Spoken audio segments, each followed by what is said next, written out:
உலகத்தையே உண்டாக்கின வார்த்தை ஒரு புஸ்தகமாக நம் நடுவிலே நம் கையிலே கொடுக்கப்பட்டிருக்கும் போது அதை பயன்படுத்துகிறவர்களை அது எவ்விதமெல்லாம் உருவாக்கும் என்பதை நீங்கள் யோசிச்சு பார்க்கணும். அதுதான் வேத வசனத்தினுடைய ஆச்சரியமான மகத்துவம்.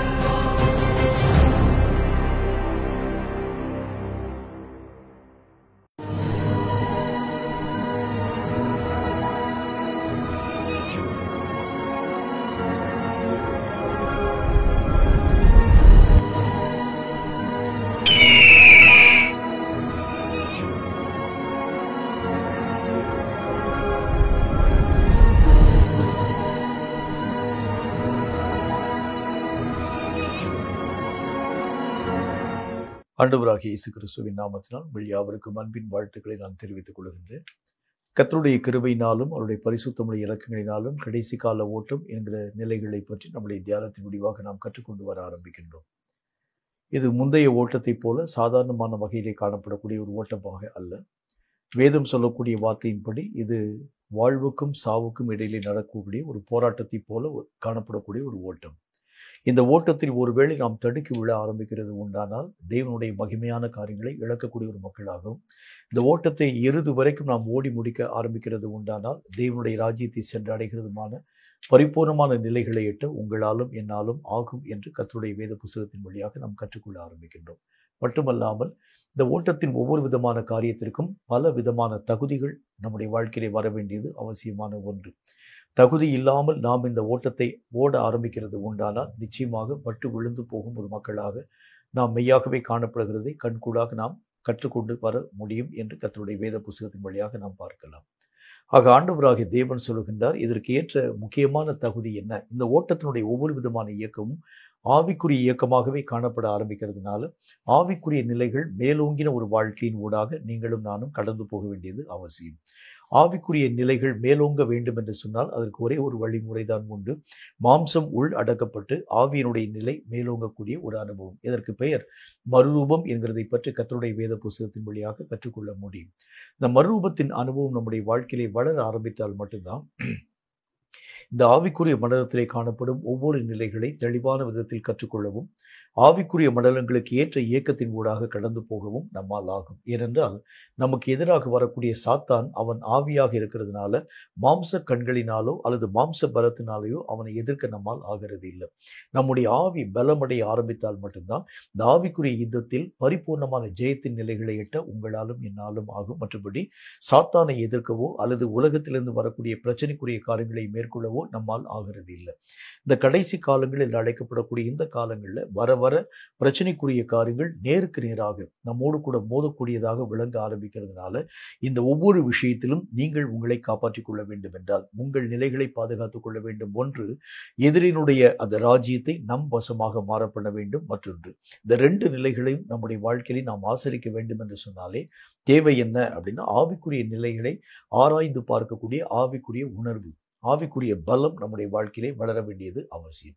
இந்த ஆவிக்குரிய பலம் நம்முடைய வாழ்க்கையிலே வளர ஆரம்பித்தால் மட்டும்தான் இந்த கடைசி கால யுத்தத்திலே பரிபூர்ணமான வெற்றி நிலைகளை எட்டி தேவ சித்தத்தை நிறைவாக்கும் ஒரு மக்களாக மாற்றத்தின் ஊடாக கடந்து போக முடியும் என்று கர்த்தருடைய வேதம் திட்டமும் தீர்க்கமான வார்த்தையாக நம்மோடு கூட பேச துவங்க ஆரம்பிக்கிறது. மறுரூபம் என்றால் அதற்கு ஒரே ஒரு வார்த்தை நான் உங்களோடு கூட பேச வேண்டும் என்றால் மாம்சம் மெய்யாகவே உள் அடக்கப்பட்டு அல்லது நீங்கி ஆவிக்குரிய நிலைகளின் ஊடாக கடந்து போகக்கூடிய அனுபவத்திற்கு பேர் தான் மறுரூபம்.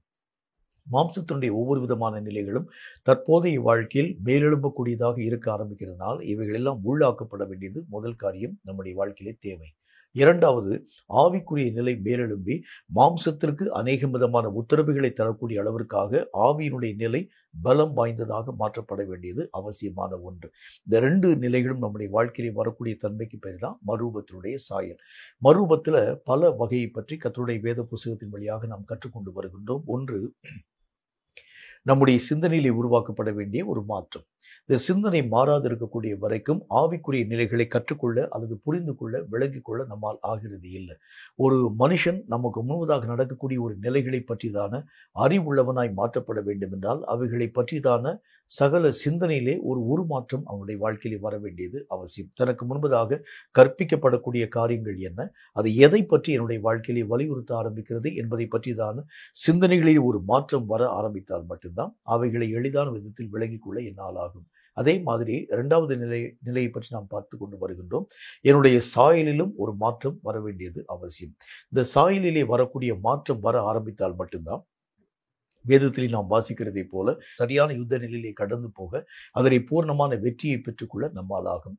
இப்ப இருக்க மாதிரி இதே நிலைகளிலே யுத்தத்தின் ஊடாக கடந்து போக முடியாது. காரணம் என்ன அப்படின்னா யுத்தத்திற்கு ஏற்ற ஒரு சாயலிலே ஒரு மாற்றம், அதற்கு தேவையான ஒவ்வொரு ஆயுதங்களை எடுத்துக்கொண்டு போக வேண்டிய ஒரு மாற்றம், அதற்கு தேவையான உடைகளை நான் தரிப்பிக்க வேண்டிய ஒரு மாற்றம், அதற்கு தேவையான சிந்தனைகளிலே அநேக விதமான மாற்றங்கள் உருவாக்கப்படக்கூடிய நிலைகள், அதற்கு தேவையான ஒவ்வொரு விதமான பயிற்சிகள் என்னுடைய வாழ்க்கையிலே வர வேண்டிய அனுபவங்கள், இப்படி பல விதமான மாற்றங்கள் என்னுடைய வாழ்க்கையிலே வளர ஆரம்பித்தால்தான் யுத்தங்களின் ஊடாக கடந்து போய் பூர்ண வெற்றியை ஈட்ட என்னால் முடியும். இப்ப நான் இருக்கிற இதே ஸ்டேஜில் யுத்தத்தின் ஊடாக என்னை கொடுமை அனுமதிக்கிறது உண்டானால் எதை நோக்கி நான் சுட்டு வீழ்த்த வேண்டும், எதற்கு விரோதமாய் நான் கடந்து போக வேண்டும், எப்படி இந்த ஆயுதங்களை பயன்படுத்த முடியும் என்கிறதை பற்றி அறிவற்றவனாக நான் கடந்து போகிறது உண்டானால் யுத்தத்திலே வெற்றியை அல்ல தோல்வியை பெறும் ஒரு மனிதனாக நான் மாற்றத்தின் ஊடாக கடந்து போகிறேன். அப்ப வேதத்தில் ஆண்டவராகிய தேவன் எதை நம்முடைய வாழ்க்கையிலே வலியுறுத்துகிறார் அப்படின்னா, யுத்தத்திலே போக வேண்டும் என்றால் அல்லது ஏதாகிலும் ஒரு காரியத்திலே கடந்து போக வேண்டும் என்றால் அதற்குரிய உருமாற்றம் நம்முடைய வாழ்க்கையில வரணும். அந்த மாற்றத்தின் ஊடாக கடந்து போகும் பொழுதுதான் அந்த காரியங்களை எதிர்க்கவும் அந்த காரியங்களிலே ஜெயத்தை பெறவும் உங்களாலும் என்னாலும் ஆகும். இப்ப சாயலை பற்றி கர்த்தருடைய வேதம் என்ன வார்த்தை நமக்கு சொல்கிறது? நம்ம இப்போ இந்த உலகத்துக்குரிய சாயலிலே இத்தனை காலங்கள் வரையும் வாழ்க்கையின் ஊடாக கடந்து போனோம். இனி நாம் மறு உலகத்தை நோக்கி கடந்து போகின்றோம். அப்ப என்னுடைய சாயல்ல ஒரு உருமாற்றம் வர வேண்டியது அவசியம். ஏன்னா மறு உலகத்திற்கு நான் போக வேண்டும் என்றால் இந்த சாயலோடு கூட நான் கடந்து போக என்னால் ஆகிறது இல்லை. இந்த அந்த சிந்தை, மாம்சத்திலே காணப்படும் கவலை, மாம்சத்திலே காணப்படும் எண்ணங்களோடு கூட மறு உலக வாழ்க்கையின் ஊடாக கடந்து போக முடியாது. அப்ப அதுக்கு சாயல்ல ஒரு உருமாற்றம் வர வேண்டியது அவசியம். அதை குறித்து கர்த்தருடைய வேதம் என்ன வார்த்தையை சொல்கிறது என்று பாருங்கள். 1 கொரிந்தியரின் புத்தகத்தில் 15வது அதிகாரம் 49வது வசனம் இந்த வார்த்தையை நமக்கு சொல்கிறது. வாசிக்கிறேன் கேளுங்க. 1 கொரிந்தியர் 15:49 என்ன சொல்கிறது என்று பாருங்கள். மேலும் மண்ணானுடைய சாயலை நாம் அணிந்திருக்கிறது போல வானவருடைய சாயலையும் அணிந்து கொள்ளுவோம்.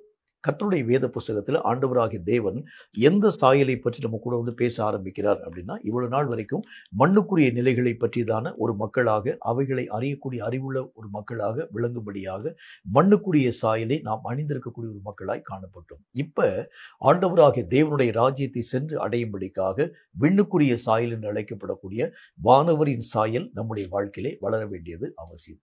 வானத்துக்குரிய சாயல்னா உங்களுக்கு நல்லாவே தெரியும். இந்த உலகத்திலே காணப்படும் எந்த விஷயமும் அவனுடைய மனதிலே கலக்கத்தை உருவாக்காது. இந்த உலகத்திலே காணப்படும் எந்த நஷ்டமும் அவனுடைய மனதிலே எந்த வேதனையும் உருவாக்காது. ஒருவேளை தன்னுடைய வாழ்க்கையிலே எதையாகிலும் அவன் இழக்க ஆரம்பித்தால் கூட அதை அவன் சந்தோஷமாய் ஏற்றுக்கொள்வானே தவிர அந்த இழப்பு அவனுடைய வாழ்க்கையிலே பெரிய ஒரு கஷ்டத்தையோ மன வேதனையோ உருவாக்காது. அதுதான் வானத்துக்குரிய ஒரு சாயல். இந்த உலகத்துல ஆண்டவராகிய தேவனுக்கென்று கொடுக்கப்பட்டிருக்கக்கூடிய பல விஷயங்களை இயேசு கிறிஸ்து தன்னுடைய வாழ்க்கையில இழக்க ஆரம்பித்தார். தன்னுடைய ஜீவனை இழக்கும்படியாக தன்னுடைய கரங்களிலே கொடுக்கப்பட்டிருக்கக்கூடிய அநேக விதமான காரியங்களிலே பரிபூர்ணமான நிலைகளை எட்டும் முகாந்திரமாக பல விஷயங்களை இழக்கக்கூடியவராய் ஒரு விளங்க ஆரம்பித்தார். ஒரு சாதாரணமான ஒரு மனிதனை போல சுற்றி அலையக்கூடிய இயேசு கிறிஸ்து தன்னுடைய ஆதி மேன்மைகளை இழக்கக்கூடியவராய், தன் பிதாவாகிய தேவனுடைய சமூகத்திலே காணப்படக்கூடிய இந்த நேரத்திலே செல்ல பிள்ளையாய் வாழக்கூடிய அந்த வாழ்க்கையின் நிலைகளை துறக்கக்கூடியவராய் விளங்க ஆரம்பித்தாலும் அவைகளை பற்றி எவ்வளவேனும் கவலைப்படாமல் இயேசு கிறிஸ்து தன் பிதாவாகிய தேவனுடைய முன்குறித்த அந்த காரியத்தை நிறைவாக்கக்கூடிய முகாந்திரமாய் அவர் கடந்து போக ஆரம்பித்த காரணம் வானத்துக்குரிய சாயல் நிறைந்த ஒரு இயேசுனுடைய வாழ்க்கை. அந்த சாயல் நம்முடைய வாழ்க்கையிலே வரும்போது எதையெல்லாம் நாம் நஷ்டமாக இழக்க ஆரம்பித்தாலும் அவைகளை பற்றியதான கவலை நம்முடைய வாழ்க்கையில வராது. ஏதாகிலும் ஒரு காரியத்தை நான் விட கொடுக்க ஆரம்பித்தாலும் கூட அவைகளை பற்றி வேதனை என்னுடைய வாழ்க்கையில வராது. காரணம், வானத்துக்குரிய சாயல் என்னுடைய வாழ்க்கையிலே வரும்போது இந்த உலகத்திலே இழக்கக்கூடிய ஒவ்வொரு காரியத்தையும் நான் லாபமாக மறு உலகத்தில் நான் பெற்றுக்கொள்ளக்கூடியவனாய் காணப்பட ஆரம்பித்து விடுகிறேன். ஒரு சின்ன ஒரே ஒரு எக்ஸாம்பிள் சொல்றேன் பாருங்க. அப்பதான் இந்த ஒரு விஷயத்தை நீங்கள் தெளிவான விதத்தில் கற்றுக்கொள்ள முடியும். கழுகு என்கிற பறவையை பற்றி நாம் அறிந்திருக்கக்கூடிய ஒரு உண்மை. இந்த கழுகு என்ன செய்யும் பாருங்க, அது மேலே பறந்து அநேக விதமான ஆகாய மார்க்கமாக பறந்து பல விஷயங்களை தன்னுடைய வாழ்க்கையிலே பயன்படுத்தி தனக்கு தேவையான ஆகாரங்கள் யாவற்றையும் சவரித்து பெரிய காரியங்களை சாதிக்கக்கூடிய வல்லமை பெற்ற இந்த கழுகு. இந்த கழுகு என்ன செய்கிறது பாருங்கள், கொஞ்ச நாள் வரைக்கும் ஆகாய விரிவை நோக்கி பறக்கக்கூடிய இந்த கழுகு சில நாட்கள் அது மலையின் உச்சியிலே போய் உட்கார்ந்து தன்னுடைய இறகுகள் எல்லாம் உதிரக்கூடிய அளவிற்காக அப்படியே சாப்பிடாமலும் உண்ணாமலும் மற்ற எந்த விதமான காரியத்தையும் செய்யாமல் ஒரே இடத்தில் அசைவற்றதாக நின்று கொடுக்கக்கூடிய நிலைகளை பார்க்க முடியும். அப்ப என்ன நடக்கும், அந்த கழுகிலே இத்தனை நாட்கள் பரியந்தம் அது பயன்படுத்தின இந்த சிறகுகள் எல்லாம் மெய்யாகவே உதிர்ந்து போகக்கூடிய நிலைகளை அது கண்களிலே காணக்கூடியதாக விளங்க ஆரம்பிக்கிறது. அதனுடைய அலகுகள் எல்லாம் உடைந்து போகக்கூடிய நிலைகளை பார்க்க ஆரம்பிக்கிறது. அப்ப அந்த இழந்து போகக்கூடிய காரியங்களை பார்க்கக்கூடிய அந்த கழுகு வேதனைப்படாது. அந்த சிறகெல்லாம் ஒண்ணுமில்லாம போயிடுச்சு, இனி நான் எப்படி பறப்பேன் யோசிக்காது. அது தன்னுடைய அலகுகள் அந்த கூர்மையான அந்த பகுதிகளெல்லாம் ஒன்றுமில்லாம போயிடுச்சு, இனி நான் எப்படி எனக்கு உண்டான ஆகாரங்களை நான் எடுத்து என்னுடைய வாழ்க்கையை பயன்படுத்த முடியும் யோசிக்காது. இவைகள் எல்லாம் முதிர்ந்து போன பிறகுதான் புதிய ஒரு காரியம் அவைகளுக்குள் மெய்யாகவே தோற்றமளிக்க துவங்க ஆரம்பிக்கிறது. உதிர்ந்து போன இறகுக்கு தக்கதாக அதற்கு அதிகமாக புதிய இறகுகள் மெய்யாகவே வளர ஆரம்பித்த பொழுது அந்த கழுகு இழந்து போன வலிமைகளை திரும்ப 10 மடங்கு அதிகமாய் பெறக்கூடியதாக, இன்னும் காற்றை கிழித்து கொண்டு பறக்கக்கூடிய வலிமை பெற்றதாக விளங்க ஆரம்பிக்கிறது. நம்முடைய வாழ்க்கையில பல விஷயங்களை இழக்கக்கூடிய நேரத்தில் நாம் நம்மை அறியாமல் வேதனைப்பட ஆரம்பிக்கிறோம். அதுக்கு காரணம் என்ன, வானவருக்குரிய சாயல் இன்னும் நமக்குள்ள வரல. இது இழக்க ஆரம்பிச்சாதான் மறு மகிமையான ஒரு காரியத்தை நான் என்னுடைய வாழ்க்கையில் பெற்றுக்கொள்ள முடியும். புதிய ஒரு வல்லமை நான் பெற்றுக்கொள்ள முடியும். இதை இழக்கிறதை பற்றி நான் கவலைப்பட ஆரம்பிக்கிறது உண்டானால் மறு மகிமையான ஒரு காரியத்தை நான் என்னுடைய வாழ்க்கையிலே பெறுகிறது என்பது கடினம். அப்ப கர்த்தருடைய வேதம் சொல்லுது, இந்த விண்ணுக்குரிய சாயல் என்னுடைய வாழ்க்கையிலே வரும்பொழுது என்னுடைய சிந்தனையிலே ஒரு மாற்றம், என்னுடைய நினைவுகளிலே ஒரு மாற்றம், அந்த வானத்துக்குரிய சாயல் என்னுடைய வாழ்க்கையை தரிப்பிக்கப்பட ஆரம்பிக்கும் பொழுது ஆண்டவருடைய நாமத்தினாலே இவைகள் எல்லாம் இழக்க ஆரம்பித்தால்தான் புதிய வல்லமைகளை நான் என்னுடைய வாழ்க்கையை பெற்றுக்கொள்ள முடியும். பழையவைகளை பற்றியதான கவலையெல்லாம் ஒழிஞ்சு போயிடும். பழையவைகளை பற்றியதான யோசனையெல்லாம் அழிந்து போக ஆரம்பிக்கிறதை பார்க்கிறேன். புதிய நிலைகளுக்காக நான் காத்திருக்க ஆரம்பிக்கிறேன். இந்த சாயல் என்னுடைய வாழ்க்கையிலே வளர ஆரம்பித்தால்தான் இந்த சிந்தனைகளிலே ஒரு பெரிய ஒரு உருமாற்றம் என்னுடைய வாழ்க்கையிலே வளருகிறதை கண்கூடாக நான் கற்றுக்கொள்ளக்கூடியவனாய் விளங்க ஆரம்பித்து விடுகிறேன். சரி, இந்த பழைய சாயல் என்று அழைக்கப்படக்கூடிய நம்முடைய மண்ணுக்குரிய சாயல், இந்த மண்ணுக்குரிய சாயலை பற்றி கர்த்தருடைய வேத புத்தகத்தில் பல நிலைகளை நாம் கற்றுக்கொள்ள ஆரம்பிக்கிறோம். இவனுக்கு இன்னொரு பெயரை ஆண்டவராகிய தேவன் சொல்கின்றார், பழைய மனிதன் என்கிறதை பற்றி பேசுகின்றார். இந்த பழைய மனுஷனுடைய அந்த காரியங்கள் எல்லாம் ஒருவழிந்து போக ஆரம்பித்தால்தான் புதிய நிலை நம்முடைய வாழ்க்கையிலே வளர துவங்க ஆரம்பிக்கிறது. வசனம் சொல்லக்கூடிய வார்த்தையை பாருங்க. கொலோசையருக்கு எழுதப்பட்ட நிருபம் 3வது அதிகாரம் 10வது வசனம் இந்த வார்த்தையை நமக்கு சொல்கிறது. கொலோசையர் 3:10 என்ன சொல்கிறது என்று பாருங்கள், வாசிக்கிறேன் பாருங்க. தன்னை சிருஷ்டித்தவருடைய சாயலுக்கு ஒப்பாய் பூரண அறிவு அடையும்படி புதிதாக்கப்பட்ட புதிய மனுஷனை தரித்துக் கொண்டிருக்கிறீர்களே. பழைய மனுஷன் இருக்கக்கூடிய வரைக்கும் புதிய மனுஷனுக்கு அங்கே இடம் கிடையாது. பழைய மனுஷனுடைய எல்லா விதமான காரியங்களும் ஒட்டு மொத்தமாய் அழிக்கப்பட ஆரம்பித்தால் மட்டும்தான் புதியவைகள் நம்முடைய வாழ்க்கையிலே உருவாக்கப்படுகிறதை பார்க்கணும். நம்ம ஏற்கனவே பேசினது மாதிரி கழுகினுடைய சரீரத்தில் பழைய இறகுகள் இருக்கக்கூடிய வரைக்கும் அந்த இடத்துல அநேக விதமான புதிய இறகுகள் முளைக்கப்படுகிறது என்பது கடினம், வராது. இந்த பழைய இறகுகள் எல்லாம் ஒளிந்து போக ஆரம்பித்தால் மட்டும்தான் புதிய இறகுகள் அங்கே முளைக்கப்பட ஆரம்பிக்கிறது மாதிரி நம்முடைய வாழ்க்கையிலே பழைய மனுஷனுடைய அந்த சாயல், பழைய மனுஷனுடைய சுபாவம், பழைய மனுஷனுடைய சின்ன ஒரு சுவடுகள் கூட காணப்பட ஆரம்பித்தால் புதிய மனுஷனுக்கு அங்கே இடம் இல்லை. இந்த புதிய மனுஷன் நம்முடைய வாழ்க்கையிலே வரும்படிக்காக பழையவைகள் எல்லாம் ஒளிந்து போக வேண்டியது அவசியமான ஒன்றாக விளங்குகிறது. பழைய மனுஷனை பற்றி பல காரியங்களை நாம் கற்றுக்கொண்டு வர ஆரம்பிக்கிறோம். இவனுடைய ஏதாகிலும் ஒரு நிலை நம்முடைய வாழ்க்கையிலே காணப்பட ஆரம்பித்தால் கூட புதுமை அங்கே வருகிறது என்பது கடினம். ஆண்டவருடைய வேதம் நமக்கு சொல்கிறது மாதிரி பழைய ரசம் இருக்கக்கூடிய வரைக்கும் புதிய ரசத்துக்கு அங்கே இடம் கிடையாது. ஆண்டவராகிய தேவன் கானாவூரை நோக்கி கடந்து போகக்கூடிய நேரத்தில் பழைய ரசம் இருக்கக்கூடிய வரைக்கும் கர்த்தராகிய தேவன் அந்த அற்புதம் செய்யலை. இந்த பழைய ரசம் எப்பொழுது முற்றிலும் ஒளிந்து போக ஆரம்பித்ததோ அப்பொழுதுதான் புதிய அற்புதத்தை ஆண்டவராகிய தேவன் செய்யக்கூடியவராய் விளங்க ஆரம்பித்தார். அதே மாதிரி இந்த பழமைகள் எல்லாம் உருவழியக்கூடிய அந்த காலத்திற்கு பிறகுதான் புதிய நிலைகளை நீங்களும் நானும் எட்டும் ஒரு மக்களாக விளங்க ஆரம்பிக்கிறதை பார்க்க முடியும். இந்த பழைய மனுஷனுடைய சுபாவங்களை பற்றி பல நிலைகளை நாம் கற்றுக்கொண்டு வர ஆரம்பிக்கிறோம். இன்றைக்கு குறிப்பாக ஒரு முக்கியமான ஒரு காரியத்தை பற்றி நாம் கற்றுக்கொள்ள வேண்டியது அவசியம். இதை குறித்து வேதம் சொல்லக்கூடிய நல்ல ஒரு வார்த்தையின் அடிப்படையில் எசேக்கியேல் தீர்க்கதரிசியின் புஸ்தகத்தில் 22வது அதிகாரம் 30வது வசனம் இந்த வார்த்தையை நமக்கு சொல்கிறது. எசேக்கியேல் தீர்க்கதரிசியின் புஸ்தகத்தில் 22வது அதிகாரம் 30வது வசனத்தில் ஒரு வார்த்தையை நம்ம வாசிக்கலாம். அது நமக்கு என்ன விதமான காரியங்களை பற்றி பேசுகிறது என்று பாருங்கள். எசேக்கியேல் 22:30 வாசிக்கிறேன் கேளுங்க. நான் தேசத்தை அழிக்காதபடிக்கு திறப்பிலே நிற்கவும் சுவரை அடைக்கவும் தக்கதாக ஒரு மனுஷனை தேடினேன், ஒருவனையும் காணேன். பழைய மனுஷன் திறப்பிலே நிற்கக்கூடாதவன். ஆண்டவராகிய தேவன் தேடுகின்றார். திறப்பிலே நிற்கக்கூடிய ஒருவனை நான் தேடினேன், ஒருவனையும் நான் அங்கு பார்க்கல. அப்ப அந்த பழைய மனுஷனுடைய நிலைகள் நம்முடைய வாழ்க்கையிலே வரக்கூடிய வரைக்கும், இருக்கக்கூடிய வரைக்கும் திறப்பிலே நிற்கக்கூடிய ஒரு நிலை நம்முடைய வாழ்க்கையிலே வருகிறது இல்லை. கர்த்தருக்கும் மனுஷனும் இடையில நிற்கக்கூடிய ஒரு அனுபவம் மட்டுமல்லாமல் தேசத்தை அழிக்காதபடிக்கு தேவனுக்கு முன்பதாக நின்று தேசத்திற்காய் மன்றாடக்கூடிய ஒரு அனுபவம் இந்த பழைய மனுஷனுடைய வாழ்க்கை இருக்கக்கூடிய வரைக்கும் அது நம்முடைய வாழ்க்கையிலே உருவாக்கப்படுகிறது இல்லை. ஏதோ ஒரு கடமைக்காக காரியத்தை செய்வோமே தவிர உள்ளபூர்வமாக அவைகள் எல்லாவற்றையும் நீங்களும் நானும் ஆசரிக்கும் மனமற்றவர்களாய் விளங்கக்கூடிய ஒரு தன்மைகளை உடைய ஒரு மக்களாய் இருக்கிறதை பார்க்க முடியும். இப்ப கர்த்தர் எதை நம்முடைய வாழ்க்கையிலே எதிர்பார்க்கிறார் அப்படின்னா, ஆண்டவருடைய வேதம் சொல்கிறது மாதிரி திறப்பிலே நிற்கக்கூடிய ஒரு சுபாவம் நம்முடைய வாழ்க்கையில வரணும். இந்த திறப்பு என்று அழைக்கப்படக்கூடிய விஷயத்தை பற்றி நாம் கற்றுக்கொள்ள வேண்டியது அவசியம். கொஞ்சம் ஆழமாக நான் பேச போகின்றேன்.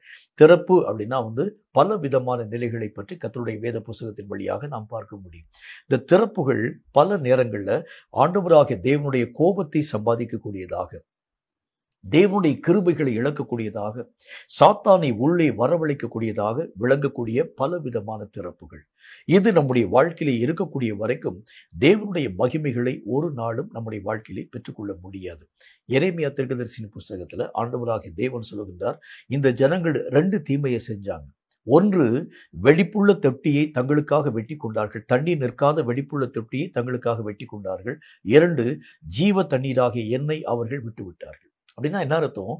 ஆண்டவராகிய தேவன் கிருபையான அந்த இரக்கங்களை அவர்கள் மேல் ஊற்றினாலும் அந்த இரக்கமும் கிருபையும் அவர்களுடைய வாழ்க்கையிலே தங்கி இருக்காது இருக்கக்கூடிய திறப்புகள் நிறைந்த, வெடிப்புகள் நிறைந்த தொட்டியை தங்களுக்காக அவர்கள் தேர்ந்தெடுக்க ஆரம்பிச்சாங்க. அப்படின்னா தேவன் தரக்கூடிய எந்த விதமான விஷயத்தை பற்றிதான ஒரு வேல்யூ அவங்களுடைய வாழ்க்கையிலே அந்த ஒரு காரியத்தை அறியாத ஒரு மக்களாய் விளங்க ஆரம்பிச்சாங்க. தேவன் எந்த விஷயத்தை என்னுடைய வாழ்க்கையிலே தர ஆரம்பித்தாலும் அது மிகவும் முக்கியத்துவம் வாய்ந்த ஒன்று. ஒரு சின்ன ஒரு விஷயத்தை ஆண்டவராகிய தேவன் தர ஆரம்பித்தாலும் அவைகளை கொண்டு ஏதோ ஒரு பெரிய காரியத்தை கர்த்தராகிய தேவன் என் மூலமாய் செய்ய போகின்றார். இதை நான் என்னுடைய வாழ்க்கையிலே விளங்கிக் கொள்ள வேண்டியது அவசியம். பல மக்களுடைய கரங்களை பலவிதமான பொறுப்புகளை கர்த்தராகிய தேவன் தந்திருக்கின்றார். ஆனா என் கையில சின்ன ஒரு விஷயத்தை கர்த்தராகிய தேவன் தந்திருக்கிறார் என்று சொல்லி அதை நீங்களும் நானும் அலட்சியப்படுத்தக் கூடாது. தேவன் எந்த ஒரு விஷயத்தை என்னுடைய வாழ்க்கையிலே தர ஆரம்பித்தாலும், இந்த வெடிப்புள்ள தொட்டினா என்ன அர்த்தம்? தேவன் தரக்கூடிய எதையும் அலட்சியப்படுத்தி வெளியேற்றக்கூடிய ஒரு நிலையோடு கூட காணப்படக்கூடிய ஒரு தொட்டி. இதுக்கு பேரு ஒரு திறப்பு நிறைந்த ஒரு வாழ்க்கை. திறப்பிலே நிற்கக்கூடிய ஒரு மனுஷனை, சுவரை அடைக்கக்கூடிய ஒரு மனுஷனை கர்த்தராகிய தேவன் தேடுகின்றார். கர்த்தருடைய கோபத்திற்கு மட்டுமல்ல, இந்த சுவரை அடைக்கக்கூடிய ஒரு மனுஷன் ஞானம் உள்ளவனாய் விளங்க ஆரம்பித்து விடுகின்றார். தன் தேவன் தன் மேல் பொழியக்கூடிய ஒவ்வொரு விதமான ஆசீர்வாதங்களை தனக்குள் காப்பாற்றக்கூடிய ஒரு மனிதனாய் விளங்க ஆரம்பித்து விடுகின்றார். அவைகளிலே ஒன்றையும் அவன் உதாசீனப்படுத்தாமல், அவைகளிலே ஒன்றையும் பற்றி அக்கறையற்றவனாய் காணப்பட்டு விடாமல், அவைகளிலே காணப்படும் ஒவ்வொரு விஷயத்தையும் தன்னுடைய வாழ்க்கையிலே அனுபவம் ஆக்கக்கூடிய ஒரு மனிதனாய் விளங்க ஆரம்பிக்கிறதை பார்க்க முடியும். ஒரு சின்ன ஒரு காரியமாய் காணப்பட ஆரம்பித்தாலும் அதில் ஒரு பெரிய நன்மைகளை உள்ளடக்கிய ஆண்டவராகிய தேவன் உங்களுக்கும் எனக்கும் பல விஷயங்களை கர்த்தராகிய தேவன் தரக்கூடியவராய் விளங்க ஆரம்பித்து விடுகின்றார். அவைகளை நாம் நம்முடைய வாழ்க்கையிலே அலட்சியப்படுத்த ஆரம்பிக்கிறது உண்டானால் அவைகளின் மூலமாய் வரக்கூடிய அநேக மேன்மைகளை இழக்கும் ஒரு மக்களாய் காணப்பட ஆரம்பிக்கிறதை பார்க்க முடியும். இந்த சாத்தான் என்ன காரியத்தை செய்யறான் பாருங்க. தேவன் தரக்கூடிய பல விஷயங்களை பற்றி அறிவற்ற நிலையில் நாம் காணப்பட ஆரம்பிக்கிறதுனால அவைகளை அலட்சியப்படுத்தக்கூடிய மனப்போக்கை நம்முடைய வாழ்க்கையிலே அவன் உருவாக்க ஆரம்பிக்கிறான். கர்த்தர் மற்ற மனுஷனுடைய கரங்களை எவ்வளவு பெரிய ஊழியத்தெல்லாம் தந்திருக்கிறார் பாரு. ஆனா உன் கையில இப்படிப்பட்ட ஒரு சின்ன ஒரு காரியத்தை கர்த்தராகிய தேவன் தந்திருக்கிறார். இது வேண்டாம் ஆண்டவரே, பெரிய ஒரு நிலை எனக்கு தாரும் என்று சொல்லி இவைகளை நீ உதாசீனப்படுத்த ஆரம்பித்தால் தேவன் இன்னும் பெரிய நன்மைகளை தருவார் என்று சொல்லி நம்மை அவன் ஏமாற்றும்படிக்காய் கடந்து வர ஆரம்பிக்கின்றான். அந்த வெடிப்புள்ள தொட்டி எதை நம்முடைய வாழ்க்கையை சுட்டி காண்பிக்கிறது அப்படின்னா, தேவன் தரக்கூடிய ஒவ்வொரு காரியங்களை பற்றி அலட்சியமான ஒரு மனப்போக்கு. இந்த அலட்சியமான மனப்போக்கை உருவாக்கும் சகல விதமான நிலைகளை நீங்கள் புறம்பாக்க ஆரம்பித்தால் மட்டும்தான் தேவனுக்கு முன்பதாக நிற்கும் ஒரு பாத்திரவானாக நீங்களும் நானும் நினைவு கூறப்பட ஆரம்பிக்க முடியும். இந்த புதிய மனுஷன் தான் தேவன் தரும் ஒவ்வொரு விஷயங்களின் ஆழ்ந்த விஷயங்களை, ஆழ்ந்த காரியங்களை அவன் கற்றுக்கொள்ளக்கூடியவனாய் விளங்குகின்றான். தேவன் தரும் எந்த காரியமாய் காணப்பட ஆரம்பித்தாலும் அது ஒருவேளை கூடங்களா இருக்கலாம், அது ஒருவேளை அநேக விதமான மக்களை கொல்லக்கூடிய பட்டயமாய் இருக்கலாம், அது ஒருவேளை அநேக விதமான மக்களை நடத்தக்கூடிய ஒரு தாற்றுக்கோளாய் காணப்பட ஆரம்பிக்கலாம். எதை ஆண்டவராகிய தேவன் தர ஆரம்பித்தாலும் அவைகள் எல்லாம் ஆண்டவராகிய தேவனால் உருவாக்கப்பட்டவை, அவையெல்லாம் மகிமைப்படுத்தப்படக்கூடியவை. இந்த காரியங்களை நான் என்னுடைய வாழ்க்கையிலே புரிந்து கொள்ள வேண்டும் என்று சொன்னால் பழைய மனுஷனால் இவைகள் ஆகிறது இல்லை. பழைய மனுஷன் எல்லா காரியங்களையும் ஒப்பிட்டு பார்க்க ஆரம்பிக்கின்றான். அவனுக்கு இந்த காரியத்தை தந்திருக்கிறீங்க, எனக்கு மட்டும் இந்த ஒரு சின்ன ஒரு பொறுப்பை தந்ததனுடைய காரணம் என்ன? அவனுக்கு எத்தனை விதமான மகிமையான காரியங்களை தந்திருக்கிறீங்க, எனக்கு மட்டும் இந்த ஒரு சின்ன ஒரு விஷயத்தை தருகிறதனுடைய முகாந்திரம் என்ன? வேத புஸ்தகத்தில் நல்ல ஒரு உதாரணத்தை ஆண்டவராகிய தேவன் தம்முடைய வசனத்தின் மூலம் பேசியிருக்க ஆரம்பிக்கின்றார். அதுல ஒரு மனுஷனுக்கு 2 குமாரர் இருக்கிறாங்க.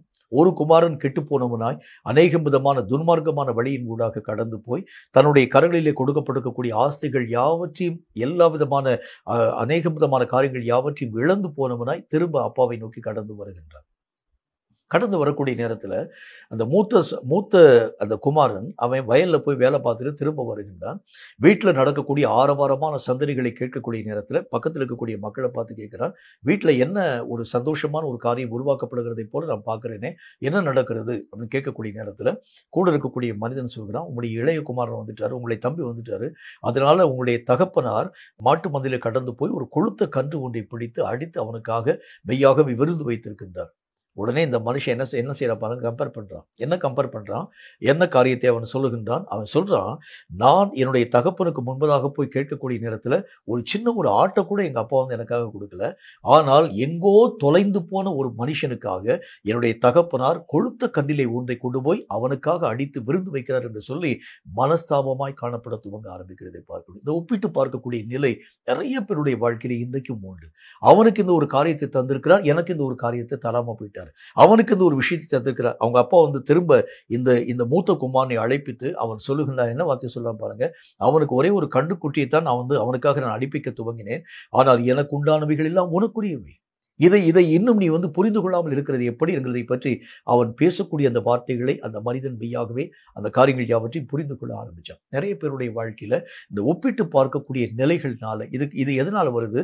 திறப்பை பற்றியதான அதாவது ஒரு அலட்சியமான ஒரு போக்கு, தேவன் தந்திருக்கக்கூடிய காரியங்களை பற்றி அலட்சியமான ஒரு போக்கு, திறப்பை அடைக்கக்கூடிய ஒரு மனிதனாக நீங்களும் நானும் மாற்றப்பட வேண்டியது அவசியம். இந்த விஷயங்களை அலட்சியமாக நீங்கள் விட ஆரம்பிக்கிறது உண்டானால் எத்தனையோ நன்மைகளை இழக்கும் ஒரு மனிதனாக நீங்களும் நானும் மாற்றப்பட ஆரம்பிக்கிறதை பார்க்க முடியும்.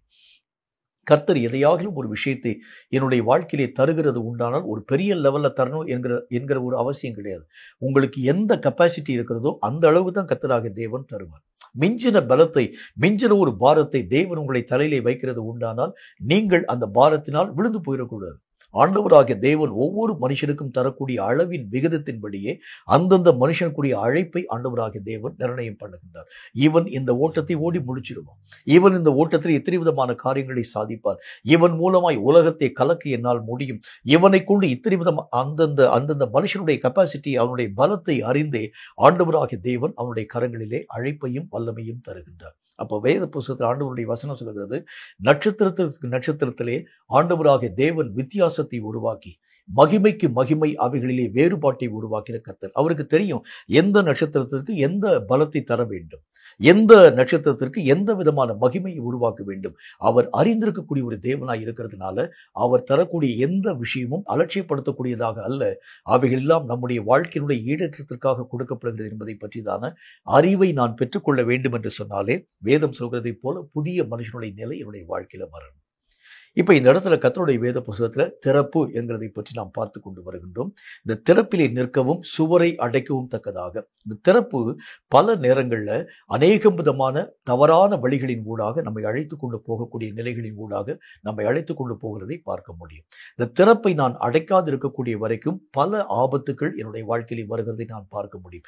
அதில் ஆண்டவராகிய தேவன் அந்த வசனத்தில் என்ன வார்த்தை சொல்கிறார் பாருங்கள், தேசத்தை அழிக்காதபடி திறப்பிலே நிற்கவும் சுவரை அடைக்கவும்.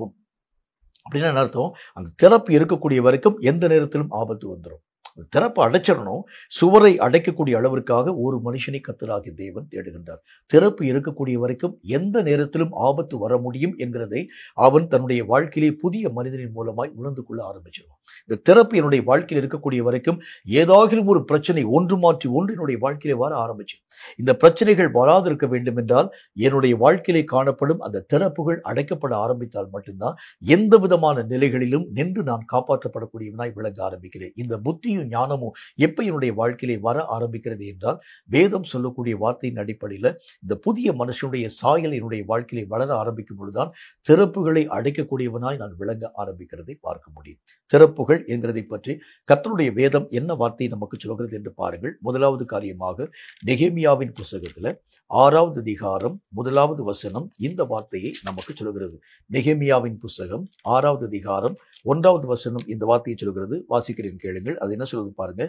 நான் அலங்கத்தை கட்டி முடித்ததையும் இனி அதிலே திறப்பு ஒன்றும் இல்லை என்பதையும் சன்பல்லாத்தும் தொபியாவும் அரபியனாகிய கேஷேமும் எங்களுக்கு உண்டாயிருந்த மற்ற பகைஞரும் கேள்விப்பட்ட போது, 2வது வசனத்தை பாருங்க.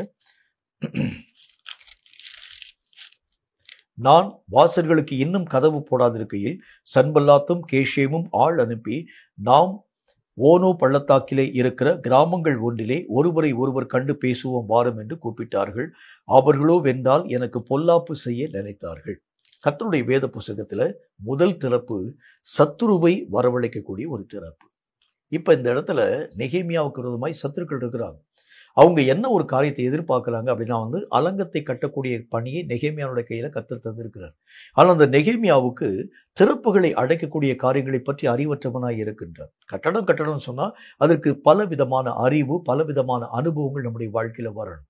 இந்த அனுபவங்கள் நம்முடைய வாழ்க்கையிலே வராதிருக்கக்கூடிய வரைக்கும் கட்டடத்தை சரியான விதத்தில் கட்டி முடிக்கிறது என்பது முடியாது. நெகேமியாவுடைய கரங்களை ஆண்டவராகிய தேவன் இந்த ஒரு பெரிய ஒரு பொறுப்பு கொடுத்துட்டார். இப்ப இவன் என்ன செய்வான்? கட்டடத்தை கட்டுவான். ஆங்காங்கே இருக்கக்கூடிய மக்கள் அவங்க வீட்டுக்கு முன்னால் இருக்கக்கூடிய எதிர்த்தாற்போல் இருக்கக்கூடிய பல விதமான சுவர்களை கட்டுவாங்க. ஆனால் 2 சுவர்களும் ஒட்டி வைக்கப்படாமல் இருக்கிறதுனால எந்த நேரத்திலும் சத்துருவானவன் உள்ளே வர முடியும் என்கிற ஒரு திறப்பை வைத்தே அவன் கட்ட ஆரம்பிப்பான் என்று சொல்லி அவங்க யோசிச்சாங்க. ஆனா இப்ப என்ன நடக்கிறது பாருங்கள். திறப்புகள் இல்லாமல் நெகேமியா சுவர்கள் யாவற்றையும் அடைத்ததை அவர்கள் கேள்விப்பட்ட பொழுது அவர்களுடைய எண்ணம் ஈடற்றமாக மாற்றப்படவில்லை என்பதை அறிந்த பொழுது அவர்களுடைய மனதிலே பலவிதமான யோசனைகள் சூழத் துவங்க ஆரம்பித்தது. முதல் காரியம், திறப்பு என்கிறது எதை நமக்கு வலியுறுத்த ஆரம்பிக்கிறேன்னு சொன்னா சத்துரு வரக்கூடிய அநேக விதமான வழிகள். சத்துரு என்னை நோக்கி எப்பொழுது வருகின்றான் என்கிறதை முதல் காரியம் நான் கற்றுக்கொள்ள வேண்டியது அவசியம். அவனுக்கு பிரியமானது எனக்குள் இருக்கிறது உண்டானால் சத்துரு என்னை நோக்கி வந்து விடுவான். அவனை தடுக்கக்கூடிய வழிமுறைகள் என்னுடைய வாழ்க்கையில இல்லை என்று சொன்னால் சத்துரு உள்ள வந்துடுவான். அவனுக்கு விரோதமாக எந்த விதமான கோட்டைகளையும் கொத்தளைகளையும் நான் கட்டாதிருக்கிறது உண்டானால் சத்துரு என்னை நோக்கி வருகிறதை பார்க்க முடியும். அவனை எதிர்க்கக்கூடிய ஆயுதத்தை நான் பலப்படுத்தாமல் இருக்கிறது உண்டானால், நான் இன்னும் பலவீனமாக இருக்கிறது உண்டானால் சத்துரு எனக்குள் ஈஸியாக உள்ள வந்துடுவான். அப்ப கர்த்தருடைய வேதம் சொல்லுது, திறப்பை அடைக்கிறவர் என்று சொன்னால் எதை ஆண்டவராகிய தேவன் சொல்லுகின்றார்? சத்துருவை எனக்குள் வரவிடாத அளவிற்கு வழியை அடைக்கக்கூடிய முதல் மார்க்கம் என் வாழ்க்கையிலே வளர வேண்டும். சத்துரு எந்தெந்த வழிகளிலே என்னுடைய வாழ்க்கையை வஞ்சிக்கும்படிக்காய் கடந்து வருகின்றார். ஆண்டவராகிய தேவனால் அதாவது அந்த தாயின் கர்ப்பத்திலேயே அபிஷேகம் பண்ணப்பட்ட சிம்சோனுடைய வாழ்க்கையிலே சத்துரு எப்படி வர ஆரம்பித்தான் பாருங்கள். பெரிய பொறுப்பை ஆண்டவராகிய தேவன் தர ஆரம்பித்திருந்தாலும், அநேக விதமான காரியங்களை செய்யக்கூடிய ஒரு மனிதனாய் விளங்க ஆரம்பித்தாலும், சத்துருவுக்கு இடம் உண்டாக்கக்கூடிய ஒரு வழி அவனுடைய வாழ்க்கையிலே காணப்பட துவங்க ஆரம்பித்தது. அவைகளை பற்றி அக்கறையற்றவனாய் காணப்பட்ட சிம்சோன் அவைகளை பற்றி எவ்வளவேனும் யோசித்து பாராமல், நான் இத்தனை பராக்கிரமசாலியாய் இருக்கிறேன், எனக்கு விரோதமாய் வரக்கூடிய சத்துருவை எதிர்க்க என்னால் முடியும், எத்தனை ஆயுதங்கள் எனக்கு விரோதமாய் வர ஆரம்பித்தாலும் அவைகள் எல்லாம் மேற்கொள்ள முடியும் என்று சொல்லி தன்னுடைய வாழ்க்கையிலே காணப்பட்ட திறப்புகளை அடைக்க மறந்து போனதுனால சத்துருவுக்கு முன்பதாக கண்கள் பிடுங்கப்பட்டவனாய் சிம்சோன் மாவரிக்கக்கூடியவனாய் விளங்க ஆரம்பிக்கிறதை பார்க்க முடியும். சத்துருவை குறித்து ரொம்ப ஜாக்கிரதையா இருக்கணும். அவன் உங்களையும் என்னையும் வஞ்சிக்கக்கூடியவனாய் வரக்கூடிய இந்த சாத்தான். இவனுக்கு முக்கியமான காரியம் என்ன? எங்கெங்கெல்லாம் திறப்பு காணப்பட ஆரம்பிக்கிறது அவன் உள்ளே வரக்கூடிய அளவிற்கான திறப்பு, அவனுடைய ஒவ்வொரு விதமான காரியங்களை உள்ளே வைக்கக்கூடிய அளவிற்காக எங்கெங்கே திறப்பு காணப்பட ஆரம்பிக்கிறது. ஆண்டவராகிய தேவன் நல்ல ஒரு ஓமை ஒன்றை சொல்ல ஆரம்பித்தார். என்ன ஓமை சொல்ல ஆரம்பித்தார்? ஒரு எஜமான் தன்னுடைய வயல்ல கோதுமை பயிரை விளைவிக்க ஆரம்பித்தார். கோதுமை பயிர் நல்ல முறையில் விளையக்கூடிய அந்த நேரத்தில் அங்கு காணப்படக்கூடிய வேலையாள் அவனை பார்த்து கேட்குறான், எஜமானை பார்த்து, எஜமானை நம்ம வந்து கோதுமை பயிரை தான் நம்ம வந்து முளைப்பிக்க ஆரம்பித்தோம், ஆனால் கூடவே அநேக விதமான அதாவது அந்த களைகள் முளைத்திருக்கிறதை நாம் பார்க்கிறோம், இதெல்லாம் எப்படி வந்தது என்று சொல்லி கேட்கக்கூடிய நேரத்தில் அந்த எஜமான் ஒரு வார்த்தை சொல்லுகின்றான், சத்துரு நாம் நித்திரை பண்ணக்கூடிய நேரத்திலே கோதுமைக்குள் வந்து களைகளை விதைத்தான். அப்போ அங்கே வந்து காணப்படக்கூடிய திறப்பு என்ன அப்படின்னா, நித்திரை பண்ணக்கூடிய நித்திரை மயக்கம், அது ஒரு திறப்பு. நம்முடைய வாழ்க்கையிலே அலட்சியமான ஒரு போக்கு, அது ஒரு திறப்பு. பாவங்களை பற்றி பயமற்ற ஒரு தன்மை, அது ஒரு திறப்பு. எல்லா விதமான காரியங்களிலும் துணிகரமாய் கடந்து போகக்கூடிய தன்மை, அது ஒரு திறப்பு. எல்லா விதமான காரியங்களிலும் கர்த்தருக்கு பயப்படாது இருக்கக்கூடிய ஒரு தன்மை, அது ஒரு திறப்பு. தேவனுடைய நுகத்தை சுமக்காது இருக்கக்கூடிய தன்மை, அது ஒரு திறப்பு. இப்படி பல விதமான திறப்புகளின் மூலம் சாத்தான் நமக்குள் உள்ளே வர வேண்டும் என்று சொல்லி ஆசைப்படுகின்றான். இந்த சாத்தானுக்கு முக்கியமான பணி என்ன? எந்த இடத்தில் தேவனாகிய கர்த்தரும் அவனும் வேறுபட ஆரம்பிக்கிறான், எந்த இடத்தில் கர்த்தரோடு கூட அவன் ஒன்றாக நடக்க முடியாதவனாய் காணப்பட ஆரம்பிக்கின்றான், அது ஆண்டவராகிய தேவனோடு கூட இணைய முடியாத அளவிற்கு எந்த தடை அவனுடைய வாழ்க்கையிலே காணப்படுகிறது, அந்த இடத்தை சாத்தான் செலக்ட் பண்ணி அவைகளின் மூலம் உங்களுக்குள் வரும்படி அவன் மெய்யாகவே பிரயாசப்படுகிறான். ரொம்ப ஜாக்கிரதையா இருக்கணும். எனக்கும் கர்த்தருக்கும் இடையிலே எந்த இடத்திலே பிளப்புகள் காணப்படுகிறது, எந்த இடத்தில் நெருங்கி என்னால் ஆண்டவராகிய தேவனோடு கூட வாழ்க்கை வாழ முடியல, எந்த இடத்தில் அவருடைய கருத்துக்கு ஒத்துப்போக என்னால் முடியல, எந்த இடத்தில் நான் கர்த்தராகிய தேவனுடைய சிந்தனைக்கு நான் வேறுபடுத்தப்பட்டவனாய் காணப்படுகின்றேன், வசனத்திற்கும் எனக்கும் சம்பந்தமில்லாத ஒரு வாழ்க்கை எந்த இடத்தில் நான் வாழ ஆரம்பிக்கின்றேன், வசனத்தோடு கூட இணைய முடியாத அளவிற்கு எந்த காரியம் என்னுடைய வாழ்க்கையிலே தடையாய் காணப்படுகிறது, அதுதான் திறப்பு என்று கர்த்தர் நமக்கு சொல்கின்றார். சில விஷயத்துல ஆண்டவராகிய தேவனுடைய வார்த்தைகளை நம்ப முடியாமல் போகக்கூடிய விஷயம், அது ஒரு திறப்பு. ஆண்டவராகிய தேவனுக்கு கீழ்ப்படியாமல் போகக்கூடிய தன்மை, அது ஒரு திறப்பு. தேவனுடைய வார்த்தைகளை அலட்சியப்படுத்தக்கூடிய தன்மை, அது ஒரு திறப்பு. தேவனுடைய காரியங்களை பற்றி அக்கறையற்ற ஒரு வாழ்க்கை வாழக்கூடிய நிலை, அது ஒரு திறப்பு. எல்லா விதமான காரியத்திலும் சோம்பி தெரியக்கூடிய ஒரு அனுபவம், அது ஒரு திறப்பு. இப்படி எங்கெங்கே திறப்புகள் காணப்பட ஆரம்பிக்கிறதோ சத்துரு அந்த வழியிலே உள்ளே பிரவேசிக்கும்படி கடந்து வருகின்றார். அப்ப ஆண்டவராகிய தேவன் என்ன சொல்கின்றார்? சுவரை அடைக்கக்கூடிய ஒரு மனுஷனை நான் தேடுகின்றேன். அந்த மனுஷன் எப்படி இருக்க வேண்டும்? சத்துருவை உள்ளே வர விடாத அளவிற்காக சுவரை அடைக்கக்கூடிய எல்லா விதமான ஞானமும் பெற்ற ஒரு மனிதனாய் அவர் விளங்கணும்.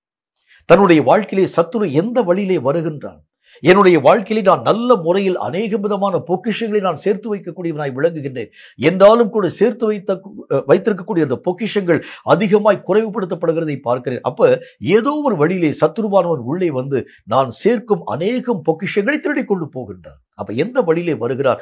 அந்த திறப்பை நான் முதல் காரியம் சீராக்க வேண்டியது அவசியம். எந்த வழியில உள்ள வர்றான்? நான் பேசக்கூடிய வீணான வார்த்தையின் மூலம் வருகிறானா, நான் பார்க்கக்கூடிய பார்வையின் மூலம் வருகிறானா, என்னுடைய மனதிலே யோசிக்கக்கூடிய பல விதமான யோசனையின் மூலம் வருகிறேனா, அல்லது அநேக விதமான இச்சைகளின் மூலம் எனக்குள் அவன் வருகிறானா?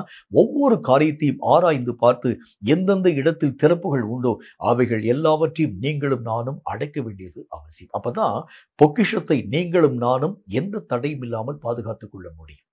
தேவன் ஒரு முறை தந்த விஷயத்தை இழக்க ஆரம்பிக்கிறது உண்டானால் அவைகளை திரும்ப பெறுகிறது ரொம்ப கஷ்டம். வசனத்தில் ஆண்டவராகிய தேவன் சொல்லுகின்றார், பரிசுத்தமுள்ள தேவனுடைய அன்பை ருசித்தும் பரம ஈவை நீங்கள் மெய்யாகவே அனுபவித்தும் ஆண்டவராகிய தேவனுடைய காரியங்களை விட்டு விலகுகிறது உண்டானால் மீண்டும் அந்த வல்லமைகளை பெறுகிறது என்பது கடினம் என்று கர்த்தருடைய வேத புத்தகத்தில் வாசிக்க முடியும். எபிரேயருக்கு எழுதப்பட்ட நிருபத்தில் 6வது அதிகாரத்தில் ஆண்டவருடைய வேதம் இப்படிப்பட்ட வார்த்தையை திட்டம் தீர்க்கமான விஷயமாக பேச துவங்க ஆரம்பிக்கிறது. அதுல ஆண்டவராகிய தேவன் என்ன வார்த்தை நம்ம கூட வந்து பேச ஆரம்பிக்கிறார் பாருங்கள்.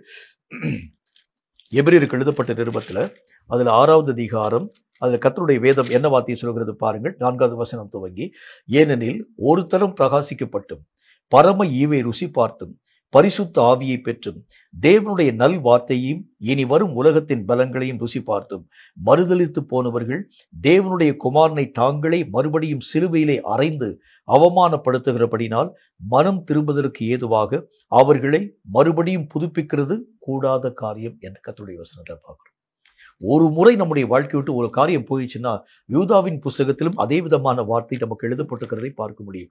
யூதாவின் புஸ்தகத்துல கர்த்தருடைய வேதத்துல ஆண்டவராகிய தேவன் ஒரு நல்ல ஒரு வார்த்தை ஒன்றை இவ்விதமாய் எழுதி வைக்க துவங்க ஆரம்பித்திருக்கிறார். அந்த வசனம் என்ன சொல்லுதுன்னு பாருங்க. யூதாவின் புஸ்தகத்துல அதுல 4வது வசனம் சொல்லி நினைக்கிறேன். அந்த வசனம் என்ன விதமான வார்த்தை சொல்லுகிறது என்று பாருங்க. ஏனெனில்